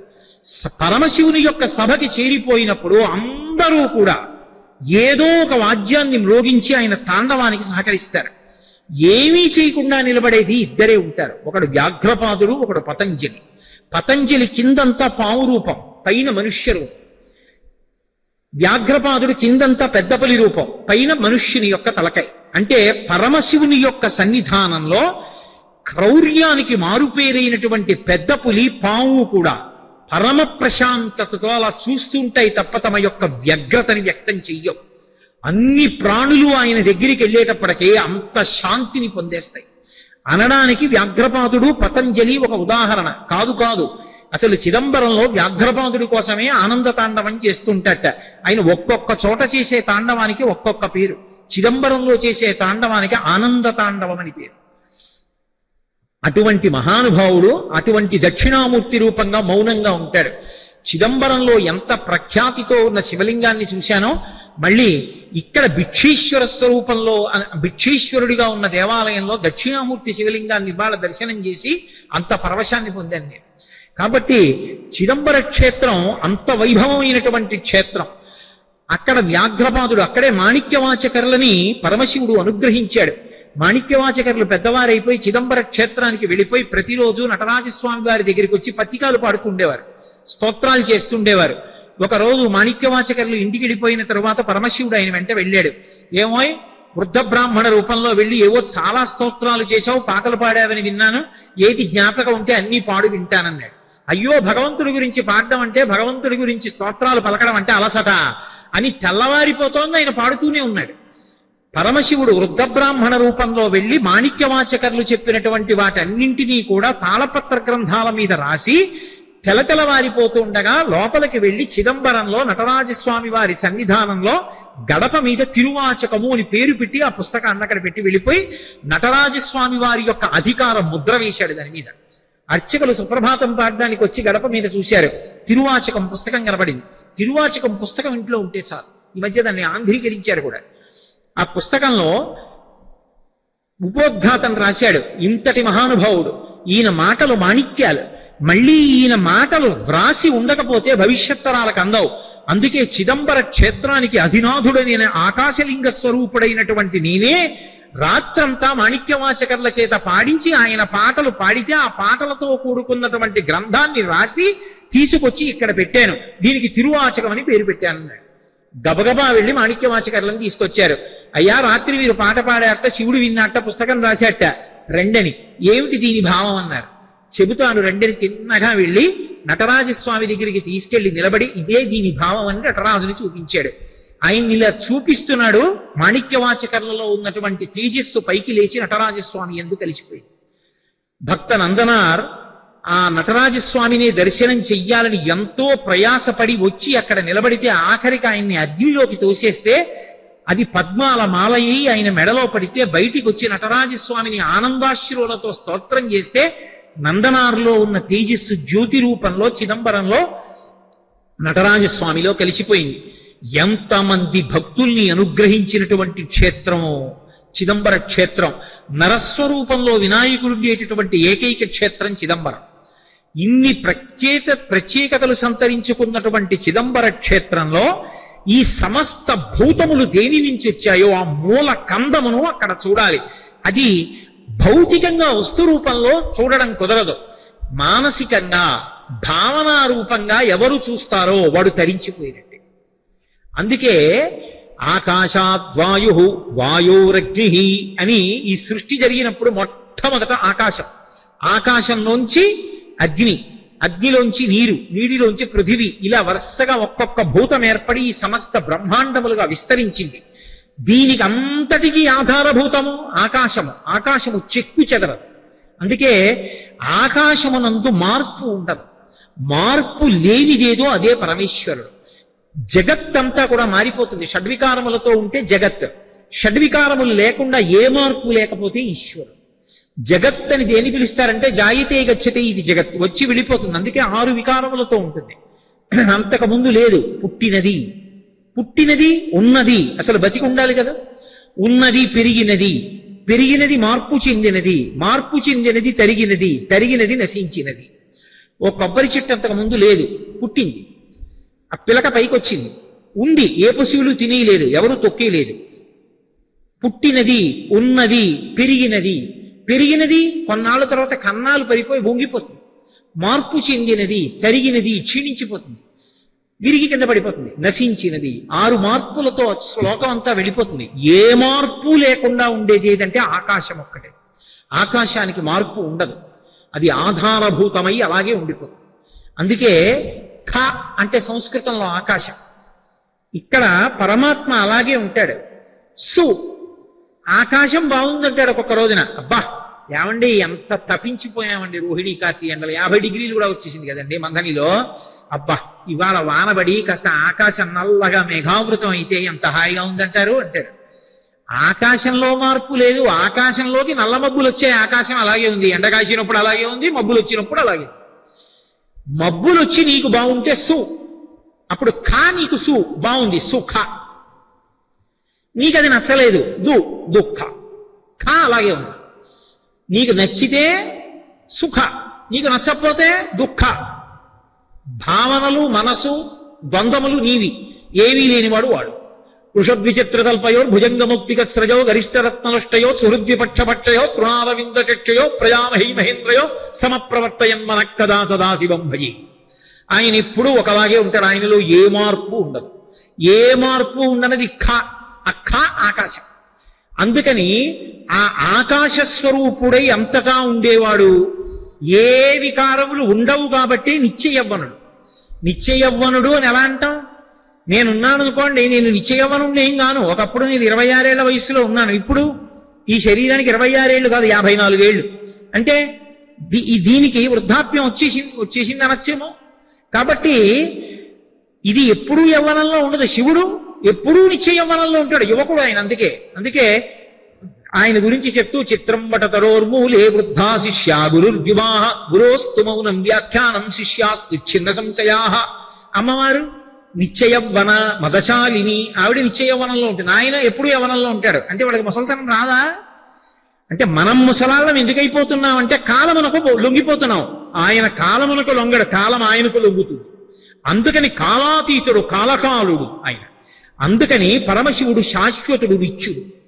ఇది చెప్పడం ఆకాశ స్వరూపం. అటువంటి ఆకాశంగా ఆయనని చిదంబరంలో ఎవడైనా చూడగలిగితే, అంటే మనసులో అటువంటి భావము రూఢము చేసుకుని దర్శనము చెయ్యగలిగితే, అలా చేసిన వాడు ఇక పుట్టవలసిన అవసరము లేదు. మరి అంతకుముందు పాపాలు ఉంటేనండి, ఇందాక చెప్పేది దూదికొండలో నిప్పు నిరుసు. కాబట్టి దర్శనాదభ్ర సదసి, చిదంబరం వెళ్ళి దర్శనం చేసుకుంటావా అలాగా, ఇక పుట్టవలసిన అవసరం లేదు, వెళ్ళు అన్నాడు. అయ్యి బాబోయ్ మీరు చెప్పారు కానండి, ఇవన్నీ ఏమిటి, విష్ణువు ఏమిటి, శివుడు ఏమిటి, మారమణుడు ఏమిటి, ఉమారమణుడు ఏమిటి, దక్షిణామూర్తి ఏమిటి, శివకామసుందరం ఏమిటి, ఈ అల్లరంతా ఏమిటి, ఆకాశం ఏమిటి, కాయ ఏమిటి, అన్నిటికీ అతీతం ఏమిటి, మూడు మూర్తులు ఏమిటి, నటరాజు ఏమిటి, బ్రహ్మ ఏమిటి, విష్ణువు ఏమిటి, లయకర్త ఏమిటి, మళ్ళీ లయంలో మూడు ఏమిటి, ఏమిటి ఈ అల్లరంతా, అయ్యి బాబోయ్ మాకు జ్ఞాపకం ఉండదండి, మేము చూడలేము, ఇంకో మాట ఏమైనా చెప్పండి, ఇంకొంచెం తేలిగ్గా చెప్పండి అంటే దర్శనాథ ప్రసదసి జననాత్ కమలాలయే, కమలాలయంలో పుడితే నీకు ఇక మళ్ళీ పుట్టవలసిన అవసరం ఉంది. అదే చివరి పుట్టుక.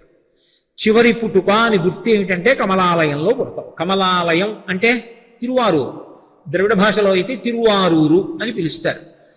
కమలాలయ అన్న మాటకు అర్థం ఏంటంటే క అంటే బ్రహ్మశక్తి, మ అంటే విష్ణుశక్తి. ఈ రెండు ఏ శక్తిని కొలుస్తున్నాయో ఆ శక్తి కమలాలయ, పార్వతీదేవి. కామాక్షి పరదేవతా స్వరూపం. ఆ అమ్మవారికి కుడి చేతి వైపు సరస్వతీదేవి ఉంటుంది, ఎడం చేతి వైపు లక్ష్మీదేవి ఉంటుంది. ఇద్దరూ కూడా వింజామరలు వీస్తూ ఉంటారు. కలియుగం కదూ, ఎక్కడ చూసినా కుడి చేతి వైపు లక్ష్మిని, ఎడం చేతి వైపు సరస్వతిని చూపిస్తుంటారు. పరమ తప్పు. కుడి చేతి వైపు సరస్వతి ఉండాలి, ఎడం చేతి వైపు లక్ష్మి ఉండాలి. శంకరాచార్యుల వారు కూడా సౌందర్యలహరి చేస్తూ కమలాలయా స్వరూపాన్ని వర్ణించారు. అందుకే ఎప్పుడైనా అమ్మవారి పూజ చేస్తే కమలే కమలాలయే ప్రసీద ప్రసీదా అంటుంటారు. సరస్వతీ లక్ష్ముల చేత సేవింపబడుతున్నటువంటి స్వరూపం. ముత్తుస్వామి దీక్షితారు వారు ఎన్నో కీర్తనలు చేశారు అమ్మవారి మీద, తిరువారూరులో ఉన్నటువంటి పరదేవతా స్వరూపం మీద. ఆమె సరస్వత్యా లక్ష్మ్యా యది విధిహరి సపత్నో విహరతే అని శంకరాచార్యుల వారు ఏదో ఆయన ఎటువంటి వైభవాన్ని పొందుతాడంటేట ఆ లక్ష్మీ సరస్వతుల చేత వింజామరలు వీయబడుతున్నటువంటి పరదేవతా స్వరూపానికి నమస్కరించినటువంటి వాడు, ఆ తల్లిని భక్తితో సేవించిన వాడు ఎటువంటి స్థితిని పొందుతుంటాడంటే సరస్వత్యా లక్ష్మ్యా విధిహరి సపత్నో విహరతే. ఆయన ఆ భక్తుణ్ణి చూసి చతుర్ముఖ బ్రహ్మగారు అసూయ పడతాట. ఇదేమిటి, నా భార్య కదా సరస్వతీదేవి, నాకు ఉండవలసినటువంటి సరస్వతీ విలాసం కన్నా కూడా ఎక్కువ విలాసం ఈయన ఎందుందే, ఇంత గొప్ప అనుగ్రహం సరస్వతీదేవిది ఈయనకి ఎలా వచ్చింది అనుకుంటాట. అంత గొప్ప సరస్వతీ కటాక్షం పొందుతాడు. రెండవది శ్రీ మహావిష్ణువు అనుకుంటారట, లక్ష్మి నా భార్య, నేను పొందవలసిన ఐశ్వర్యం కన్నా వీడికి ఎక్కువ ఐశ్వర్యం ఉంది ఏమిటి అని విష్ణువు తెల్లబోయేటంత ఐశ్వర్యాన్ని పొందుతట. అంటే దాని అర్థం ఏమిటి, నిజంగా ఏదో అంత ఐశ్వర్యం అంత విజ్ఞానం అని కాదు. దాని అర్థం ఏమిటంటే ముందు సరస్వతిని చెప్పారు శంకరాచార్యుల వారు. అందుకు కమలాలయ. సరస్వతి కుడి చేతి వైపు ఉంటుంది. సరస్వతి లేని లక్ష్మి భయహేతు, పతనహేతు. సరస్వతీ కటాక్షం లేదనుకోండి, బడికి 10 అంకులు కూడరా అన్నారనుకోండి భయం, చెక్కు రాసి సంతకం పెట్టమంటే భయం, తన ఆస్తి ఎంతుందో తెలియదు, వేలుముద్ర వెయ్యాలంటే భయం, ఇంత డబ్బుంది ఎవడేం చేస్తాడో భయం. సరస్వతీ కటాక్షం ఉందనుకోండి, అప్పుడు తనకి ఎంతుందో, తను దేని మీద సంతకం పెట్టాడో తనకి తెలుసు, లేకపోతే భయం. సరస్వతీ కటాక్షం లేకపోతే దేనికి దానం చెయ్యాలో తెలియదు, దేనికి దానం చేయకుండా ఉండాలో తెలియదు, ఎక్కడ ఖర్చు పెట్టాలో తెలియదు, ఎక్కడ ఖర్చు పెట్టకూడదో తెలియదు. ఇది తెలిసి ఉండాలంటే సరస్వతీ కటాక్షం ఉండాలి. సరస్వతీ కటాక్షం ఉంటే లక్ష్మీ కటాక్షం తానే ఉంటుంది, ఇక వేరే ఉండక్కర్లేదు. అందుకే విద్వాన్ సర్వత్ర పూజ్యతే. సరస్వతీ కటాక్షం ఉన్నటువంటి వాడికి కొత్తగా ఆయన గౌరవింపబడడానికి ఆయనకి ఏదో తక్కువ అవుతుందన్న మాట లోకంలో ఉండనే ఉండదు. నాకేవో 4 ముక్కలు వచ్చని కదా మీ అందరూ కింద కూర్చుని నన్ను ఒక్కడిని ఇంత పరుపేసి మెడలో దండేసి కూర్చోబెట్టారు. సరస్వతీ కటాక్షం ఉంటే లక్ష్మీ కటాక్షం ఉంటుందనడానికి ఇంతకన్నా ఉదాహరణ ఇక్కడ మీ ఎవరికైనా 2 ఫ్యాన్లు ఉన్నాయా? నాకు ఒక్కడికే ఉన్నాయి. అంటే సరస్వతీ కటాక్షం కించిత్తున్న నాకే ఇంత లక్ష్మీ కటాక్షం ఉంటే సరస్వతి ఉన్న చోట లక్ష్మి ఎందుకు ఉండదు?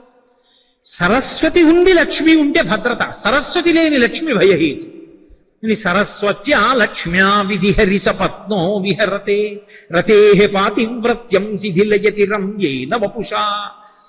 సరస్వతీ కటాక్షం లక్ష్మీ కటాక్షం ఉన్నాయి. పొద్దున్న చూస్తే రాత్రి కల్లోకి వస్తాడు, అంత భయంకరంగా ఉంటాడు ఆయన. ఏమైనా ఉపయోగం ఉందా? ఉండదు. కానీ కమలాలయ, ఆ అమ్మవారిని కానీ సేవిస్తేట ఎటువంటి అదృష్టాన్ని పొందుతాడంటే ఆయన రతీదేవి కన్నా కూడా, రతీదేవి భర్త అయిన మన్మధుని యొక్క అందం కన్నా కూడా గొప్ప అందగాడవుతాట. లోకంలో అందం అంటే మన్మధుడినే చెప్తారు, మన్మధుడు అంతటి అందగాడు లేడని. అందుకని రతీదేవి చాలా సంతోషపడిపోతుందంటే మా ఆయన కన్నా ఏమిటంటుంది ఎవరినన్నా చూస్తే. మళ్ళీ ఆ మన్మధుడి అందాన్ని తొలగదోయగలిగినటువంటి వాడు విష్ణువు, విష్ణువు అందాన్ని తొలగదోయగలిగిన వాడు శివుడు. కాబట్టి నేనేదో ఆధారం లేకుండా ఈ మాట అంటున్నానని మీరు అనుకోకండి. కందర్పదర్ప రసుందర దివ్యమూర్తే కాంతా కుచాంబురుహ కుట్మలలోల దృష్టి కళ్యాణ నిర్మల గుణాకర దివ్య కీర్తే అంటున్నామా వెంకటేశ్వరుణ్ణి. కందర్పదర్ప రసుందర దివ్యమూర్తే. కందర్పుడు అంటే మన్మధుడు. మన్మధుడి కన్నా అందమైనటువంటి తండ్రి ఆయన కొడుకు ఈయన. కానీ కొడుకు బాగుంటారా నాన్నగారు బాగుంటారంటే మన నాన్నగారే బాగుంటారు. ఆయనే అంత అందగాడు విష్ణువు. మన్మధుడి కన్నా అందగాడు విష్ణువు. విష్ణువు కన్నా అందగాడు శివుడు అని ఎక్కడుందండి అంటారేమో. వన్నే ఏనుగుతోలు దుప్పటము బువ్వా టాలకూటంబు చేగిన్నే బ్రహ్మకపాలముగ్రమగు భోగే కంఠహారంబు నిన్నీలాగున నుండియున్ తెలిసియున్ నీ పాద మూలంబునం చేర్చెన్ నారాయణుడిట్లు మానసమునన్ శ్రీకాళహస్తీశ్వర. నేత్రార్పణేశ్వరుడని పరమశివుడి యొక్క అందాన్ని చూసి మోహించి 1000 పువ్వులతో పూజ చేస్తే శివుడు మోహం కల్పించడానికి ఓ పువ్వు తగ్గించాడు. తగ్గిస్తే విష్ణువు ఒక పువ్వు తగ్గిందని శంకరా నేను పూజలోంచి లేచిపోతాననుకున్నావా, నా కన్నులు పద్మాల్లా ఉంటాయంటారు. రామ కమలపత్రాక్ష సర్వసత్వ మనోహర రూప దక్షిణ్య సంపన్న ప్రసూత జనకాత్మజేని కదూ, నా కళ్ళు పుండరీకాల్లా ఉంటాయి పద్మాల్లా ఉంటాయని ఓ కన్ను పెకలించి పూజ చేశాడు. నేత్రార్పణేశ్వరుడిని ద్రవిడ దేశంలో క్షేత్రం. ఓ కన్నుతో పూజ చేస్తే శంకరుడు ప్రత్యక్షమై వెంటనే శ్రీ మహావిష్ణువుకి తన శరీరంలో సగభాగం ఇచ్చారు. అప్పుడు హరిహర స్వరూపం వచ్చింది. అంటే విష్ణువు కన్నా అందగాడు శివుడా కాదా? కాబట్టి లోకంలో మన్మధుడి కన్నా అందగాడు విష్ణువు, విష్ణువు కన్నా అందగాడు శివుడు. కానీ రతీదేవి మన్మధుడిని చూసి మా ఆయన ఎంత అందగాడో అంటుందిట. అలాంటి రతీదేవి కమలాలయని సేవించినటువంటి భక్తుడి యొక్క అందాన్ని చూసి ఏమిటో మా ఆయన కన్నా ఈయన చాలా బాగున్నారే అనుకుంటుందిట. మహాపతివ్రత అలా అనుకుంటుందా ఎక్కడైనా? మా ఆయన కన్నా ఆయన చాలా బాగున్నారు అనుకుంటుంది. అలా అనుకుంటే మరి శీలం పతనం అలా. రతేహ పాతివ్రత్యం శిథిలయతి రమ్యేన వపుష. రతీదేవి యొక్క పాతివ్రత్యం శిథిలమైంది అలా అనుకోవడం వల్ల. అలా అనుకునేంత అందగాడు అవుతాట. ఎప్పుడు? కమలాలయ. తిరువారూరులో అమ్మవారిని పూజ చేస్తే అందుకని ఆవిడ కమలాలయ. కాబట్టి రతేహ పాతివ్రత్యం శిథిలయతి రమ్యేన వపుష చిరంజీవన్నే వక్షపిత పశుపాశవ్యతికర. ఆయన ఎటువంటి ఐశ్వర్యాన్ని ఆయుర్దాయాన్ని ఆవిడ ఇస్తుంది అంటే చిరంజీవన్నే వక్షపిత పశుపాశవ్యతికర. ఇన్ని ఉన్నా 30 ఏళ్లకో 40 ఏళ్లకో శరీరం విడిచిపెట్టాడు అనుకోండి, అకాల మృత్యు వచ్చిందంటారు, అపమృత్యు దోషం వచ్చిందంటారు. కాదు, చిరంజీవ ఆయుర్దాయం ఎంత ఉండాలో కలియుగంలో అయితే 100 ఏళ్ళు బతికుంటాడు. బతికుండి సుఖాలు భోగాలు అనుభవించడమా? కాదు. క్షపిత పశుపాశవ్యతికర. తన పశుత్వాన్ని పోగొట్టుకుంటాడు. భక్తితో కర్మాచరణ చేసి చేసి చేసి చేసి జ్ఞానాన్ని పొంది ఆ జ్ఞానము వలన ఇక మళ్లీ పుట్టవలసిన అవసరం లేకుండా పశుపతి యందు కలిసిపోతాడు. ఇన్ని ఇచ్చేది ఎక్కడిస్తుంది అంటే కమలాలయ. అటు లక్ష్మి ఇటు సరస్వతి సేవించేటటువంటి తిరువారూరులో ఉన్నటువంటి అమ్మవారి క్షేత్రమైన కమలాలయం. అక్కడ పుడతావా? కమలాలయ. ఆవిడ పద్మముల కోనేటిలో ఆవిర్భవించింది, అందుకని ఆవిడికి కమలాలయ అని పేరు. తిరువారూరులో ఉందలా. మళ్ళీ మీ ఊరు అనక్కర్లేదు, మన ఊరు అనొచ్చేమో. నేను ఒక అనుబంధం నాకు ఏర్పడింది కాబట్టి మంథనిలో ఉంది. మంథనిలో మహాలక్ష్మి దేవాలయం వెనకాల ఉన్న పెద్ద పద్మ సరోవరం. ఆ సరోవరంలో ఆ ఎర్ర తామర పూల మధ్యలోంచి అమ్మవారు ఆవిర్భవిస్తే తీసుకొచ్చి కదా దేవాలయంలో పెట్టి అమ్మవారిని తామర పూలతో పూజ చేస్తున్నారు. కాబట్టి తిరువారూరులో కమలాలయ, మళ్ళీ మంథని కమలాలయ. మంథని కమలాలయ దగ్గరికి వచ్చి కమలాలయ గురించి చెప్పగలగడం నా అదృష్టం. కాబట్టి అందుకని కమలాలయ. అక్కడ ఉన్నటువంటి శివుడి పేరు త్యాగరాజస్వామి. అలా ఎక్కడా ఉండదు లోకంలో. ఒక్క తిరువారూరులో ఉన్నటువంటి స్వామికి త్యాగరాజు అని పేరు. త్యాగరాజు అంటే ఆ శివలింగానికి ఉన్నటువంటి పేరే. సంగీతత్రయంలో ఒకరైనటువంటి త్యాగరాజస్వామి వారికి వారి తల్లిదండ్రులు పేరు పెట్టుకున్నారు. త్యాగరాజు అన్న మాటకు అర్థం ఏమిటంటే భిక్షీశ్వరుడు అని అర్థం. భిక్షాటనమూర్తి అని పరమశివుని యొక్క లీలాస్వరూపాల్లో ఒకటి. ఎవరు భిక్షాటనమూర్తిగా నిలబడతాడో వాడే త్యాగరాజు. మళ్ళీ ఈ త్యాగరాజు ఎక్కడున్నాడు? మంథనిలో ఉన్నాడు. ఎందుకని? భిక్షేశ్వరుడు ఉన్నాడు. త్యాగ అన్న మాటకు అర్థం ఏమిటి? అన్నీ అందరికీ ఇవ్వగలగడం. అన్నీ అందరికీ ఇవ్వడానికి ఉన్నవాడైతే కదా ఇస్తాడు, లేనివాడు ఎక్కడిస్తాడు? తనకున్నవన్నీ అందరికీ ఇచ్చి తనకి ఏమీ అక్కర్లేదు, వాళ్ళందరూ సంతోషంగా ఉన్నారు, నేను ఆనందంగా ఉన్నానన్నవాడెవడో వాడు త్యాగం ఉన్నవాడు. అందుకే నకర్మణాన ప్రజయాధనీన త్యాగే నైకే అమృతత్వమానసో పరేణ నాకం నిహితం గుహాయాం విభ్రాజతే తద్యతయో విశంతి వేదాంత విజ్ఞాన సునిశ్చితార్థా అని మనం తెల్లవారి లేస్తే కైవల్యోపనిషత్తులో మంత్రం చెప్పట్లా. కాబట్టి త్యాగే నైకే అమృతత్వమానసో, త్యాగము చేతనే అమృతత్వాన్ని పొందుతారు. పరమశివుడు అంతటా ఆయన నిండి నిబిడీకృతమై సమస్తము ఆయన సంపద, ఆయనదైనవన్నీ కూడా తనని ఆశ్రయించినటువంటి భక్తులకు ఇచ్చేస్తాడు. ఆయన ఇవ్వనిదన్నది ఉండదు. ఎందుకు ఉండదు అంటే ఆయన కరుణ అటువంటిది. శివా అని ఎలుగెత్తి పిలిస్తే చాలు, ఆయన ఇవ్వనిదన్నది ఉండదు. పిలిచి నేనేమీ చేయలేదన్నా సరే చాలు రా, ఏం చేయలేదని ఒప్పుకున్నావుగా ఇచ్చేస్తున్నానంటే. శ్రీశైలేషు భజింతునో యభవు కాంచీనాథు చేయింతునో కాశీవల్లభు కల్వబోధన మహాకాళేషు పూజింతునో నా శీలం పడువైన మేరు వడుచున్ రక్షింపవే నీ కృపా శ్రీశృంగార విలాసహాసములచే శ్రీకాళహస్తీశ్వర అంటాడు దుర్జటి. నేనేమి చేయలేదు స్వామి, ఏం చెయ్యలేదని చెప్పుకుంటున్నాను కాబట్టి నన్ను అనుగ్రహించండి. అందుకే శంకరాచార్యుల వారి శివానందలహరి చేస్తూ కారుణ్యామృతవర్షిణం ఘన విపద్గ్రీష్మచ్చిదా కర్మఠం విద్యాసస్య ఫలోదయాయ అని ఆయన గురించి చెప్తూ కారుణ్యామృతవర్షిణం అంటారు. ఆయన కన్నులోంచి కారుణ్యము వర్షిస్తుంది. ఒరే నన్ను ఎవడు పిలుస్తాడా రక్షించాలని చూస్తుంటాడు. శివుని శిరమున కాశిని నీళ్లు చల్లి పత్తిరిసుమంత నెవ్వాడు పారవయిచు కామధేనువు వానింటి గాడి పశువు అల్ల సురశాఖ వానింటి బల్లె చెట్టు. అంతటి సులభుడు, పిలిస్తే చాలు పలుకుతాడు. అంతటి దయ కలిగినటువంటి వాడు, అంతటి భక్తవశంకరుడు కనుక ఆయన త్యాగరాజు అయ్యాడు.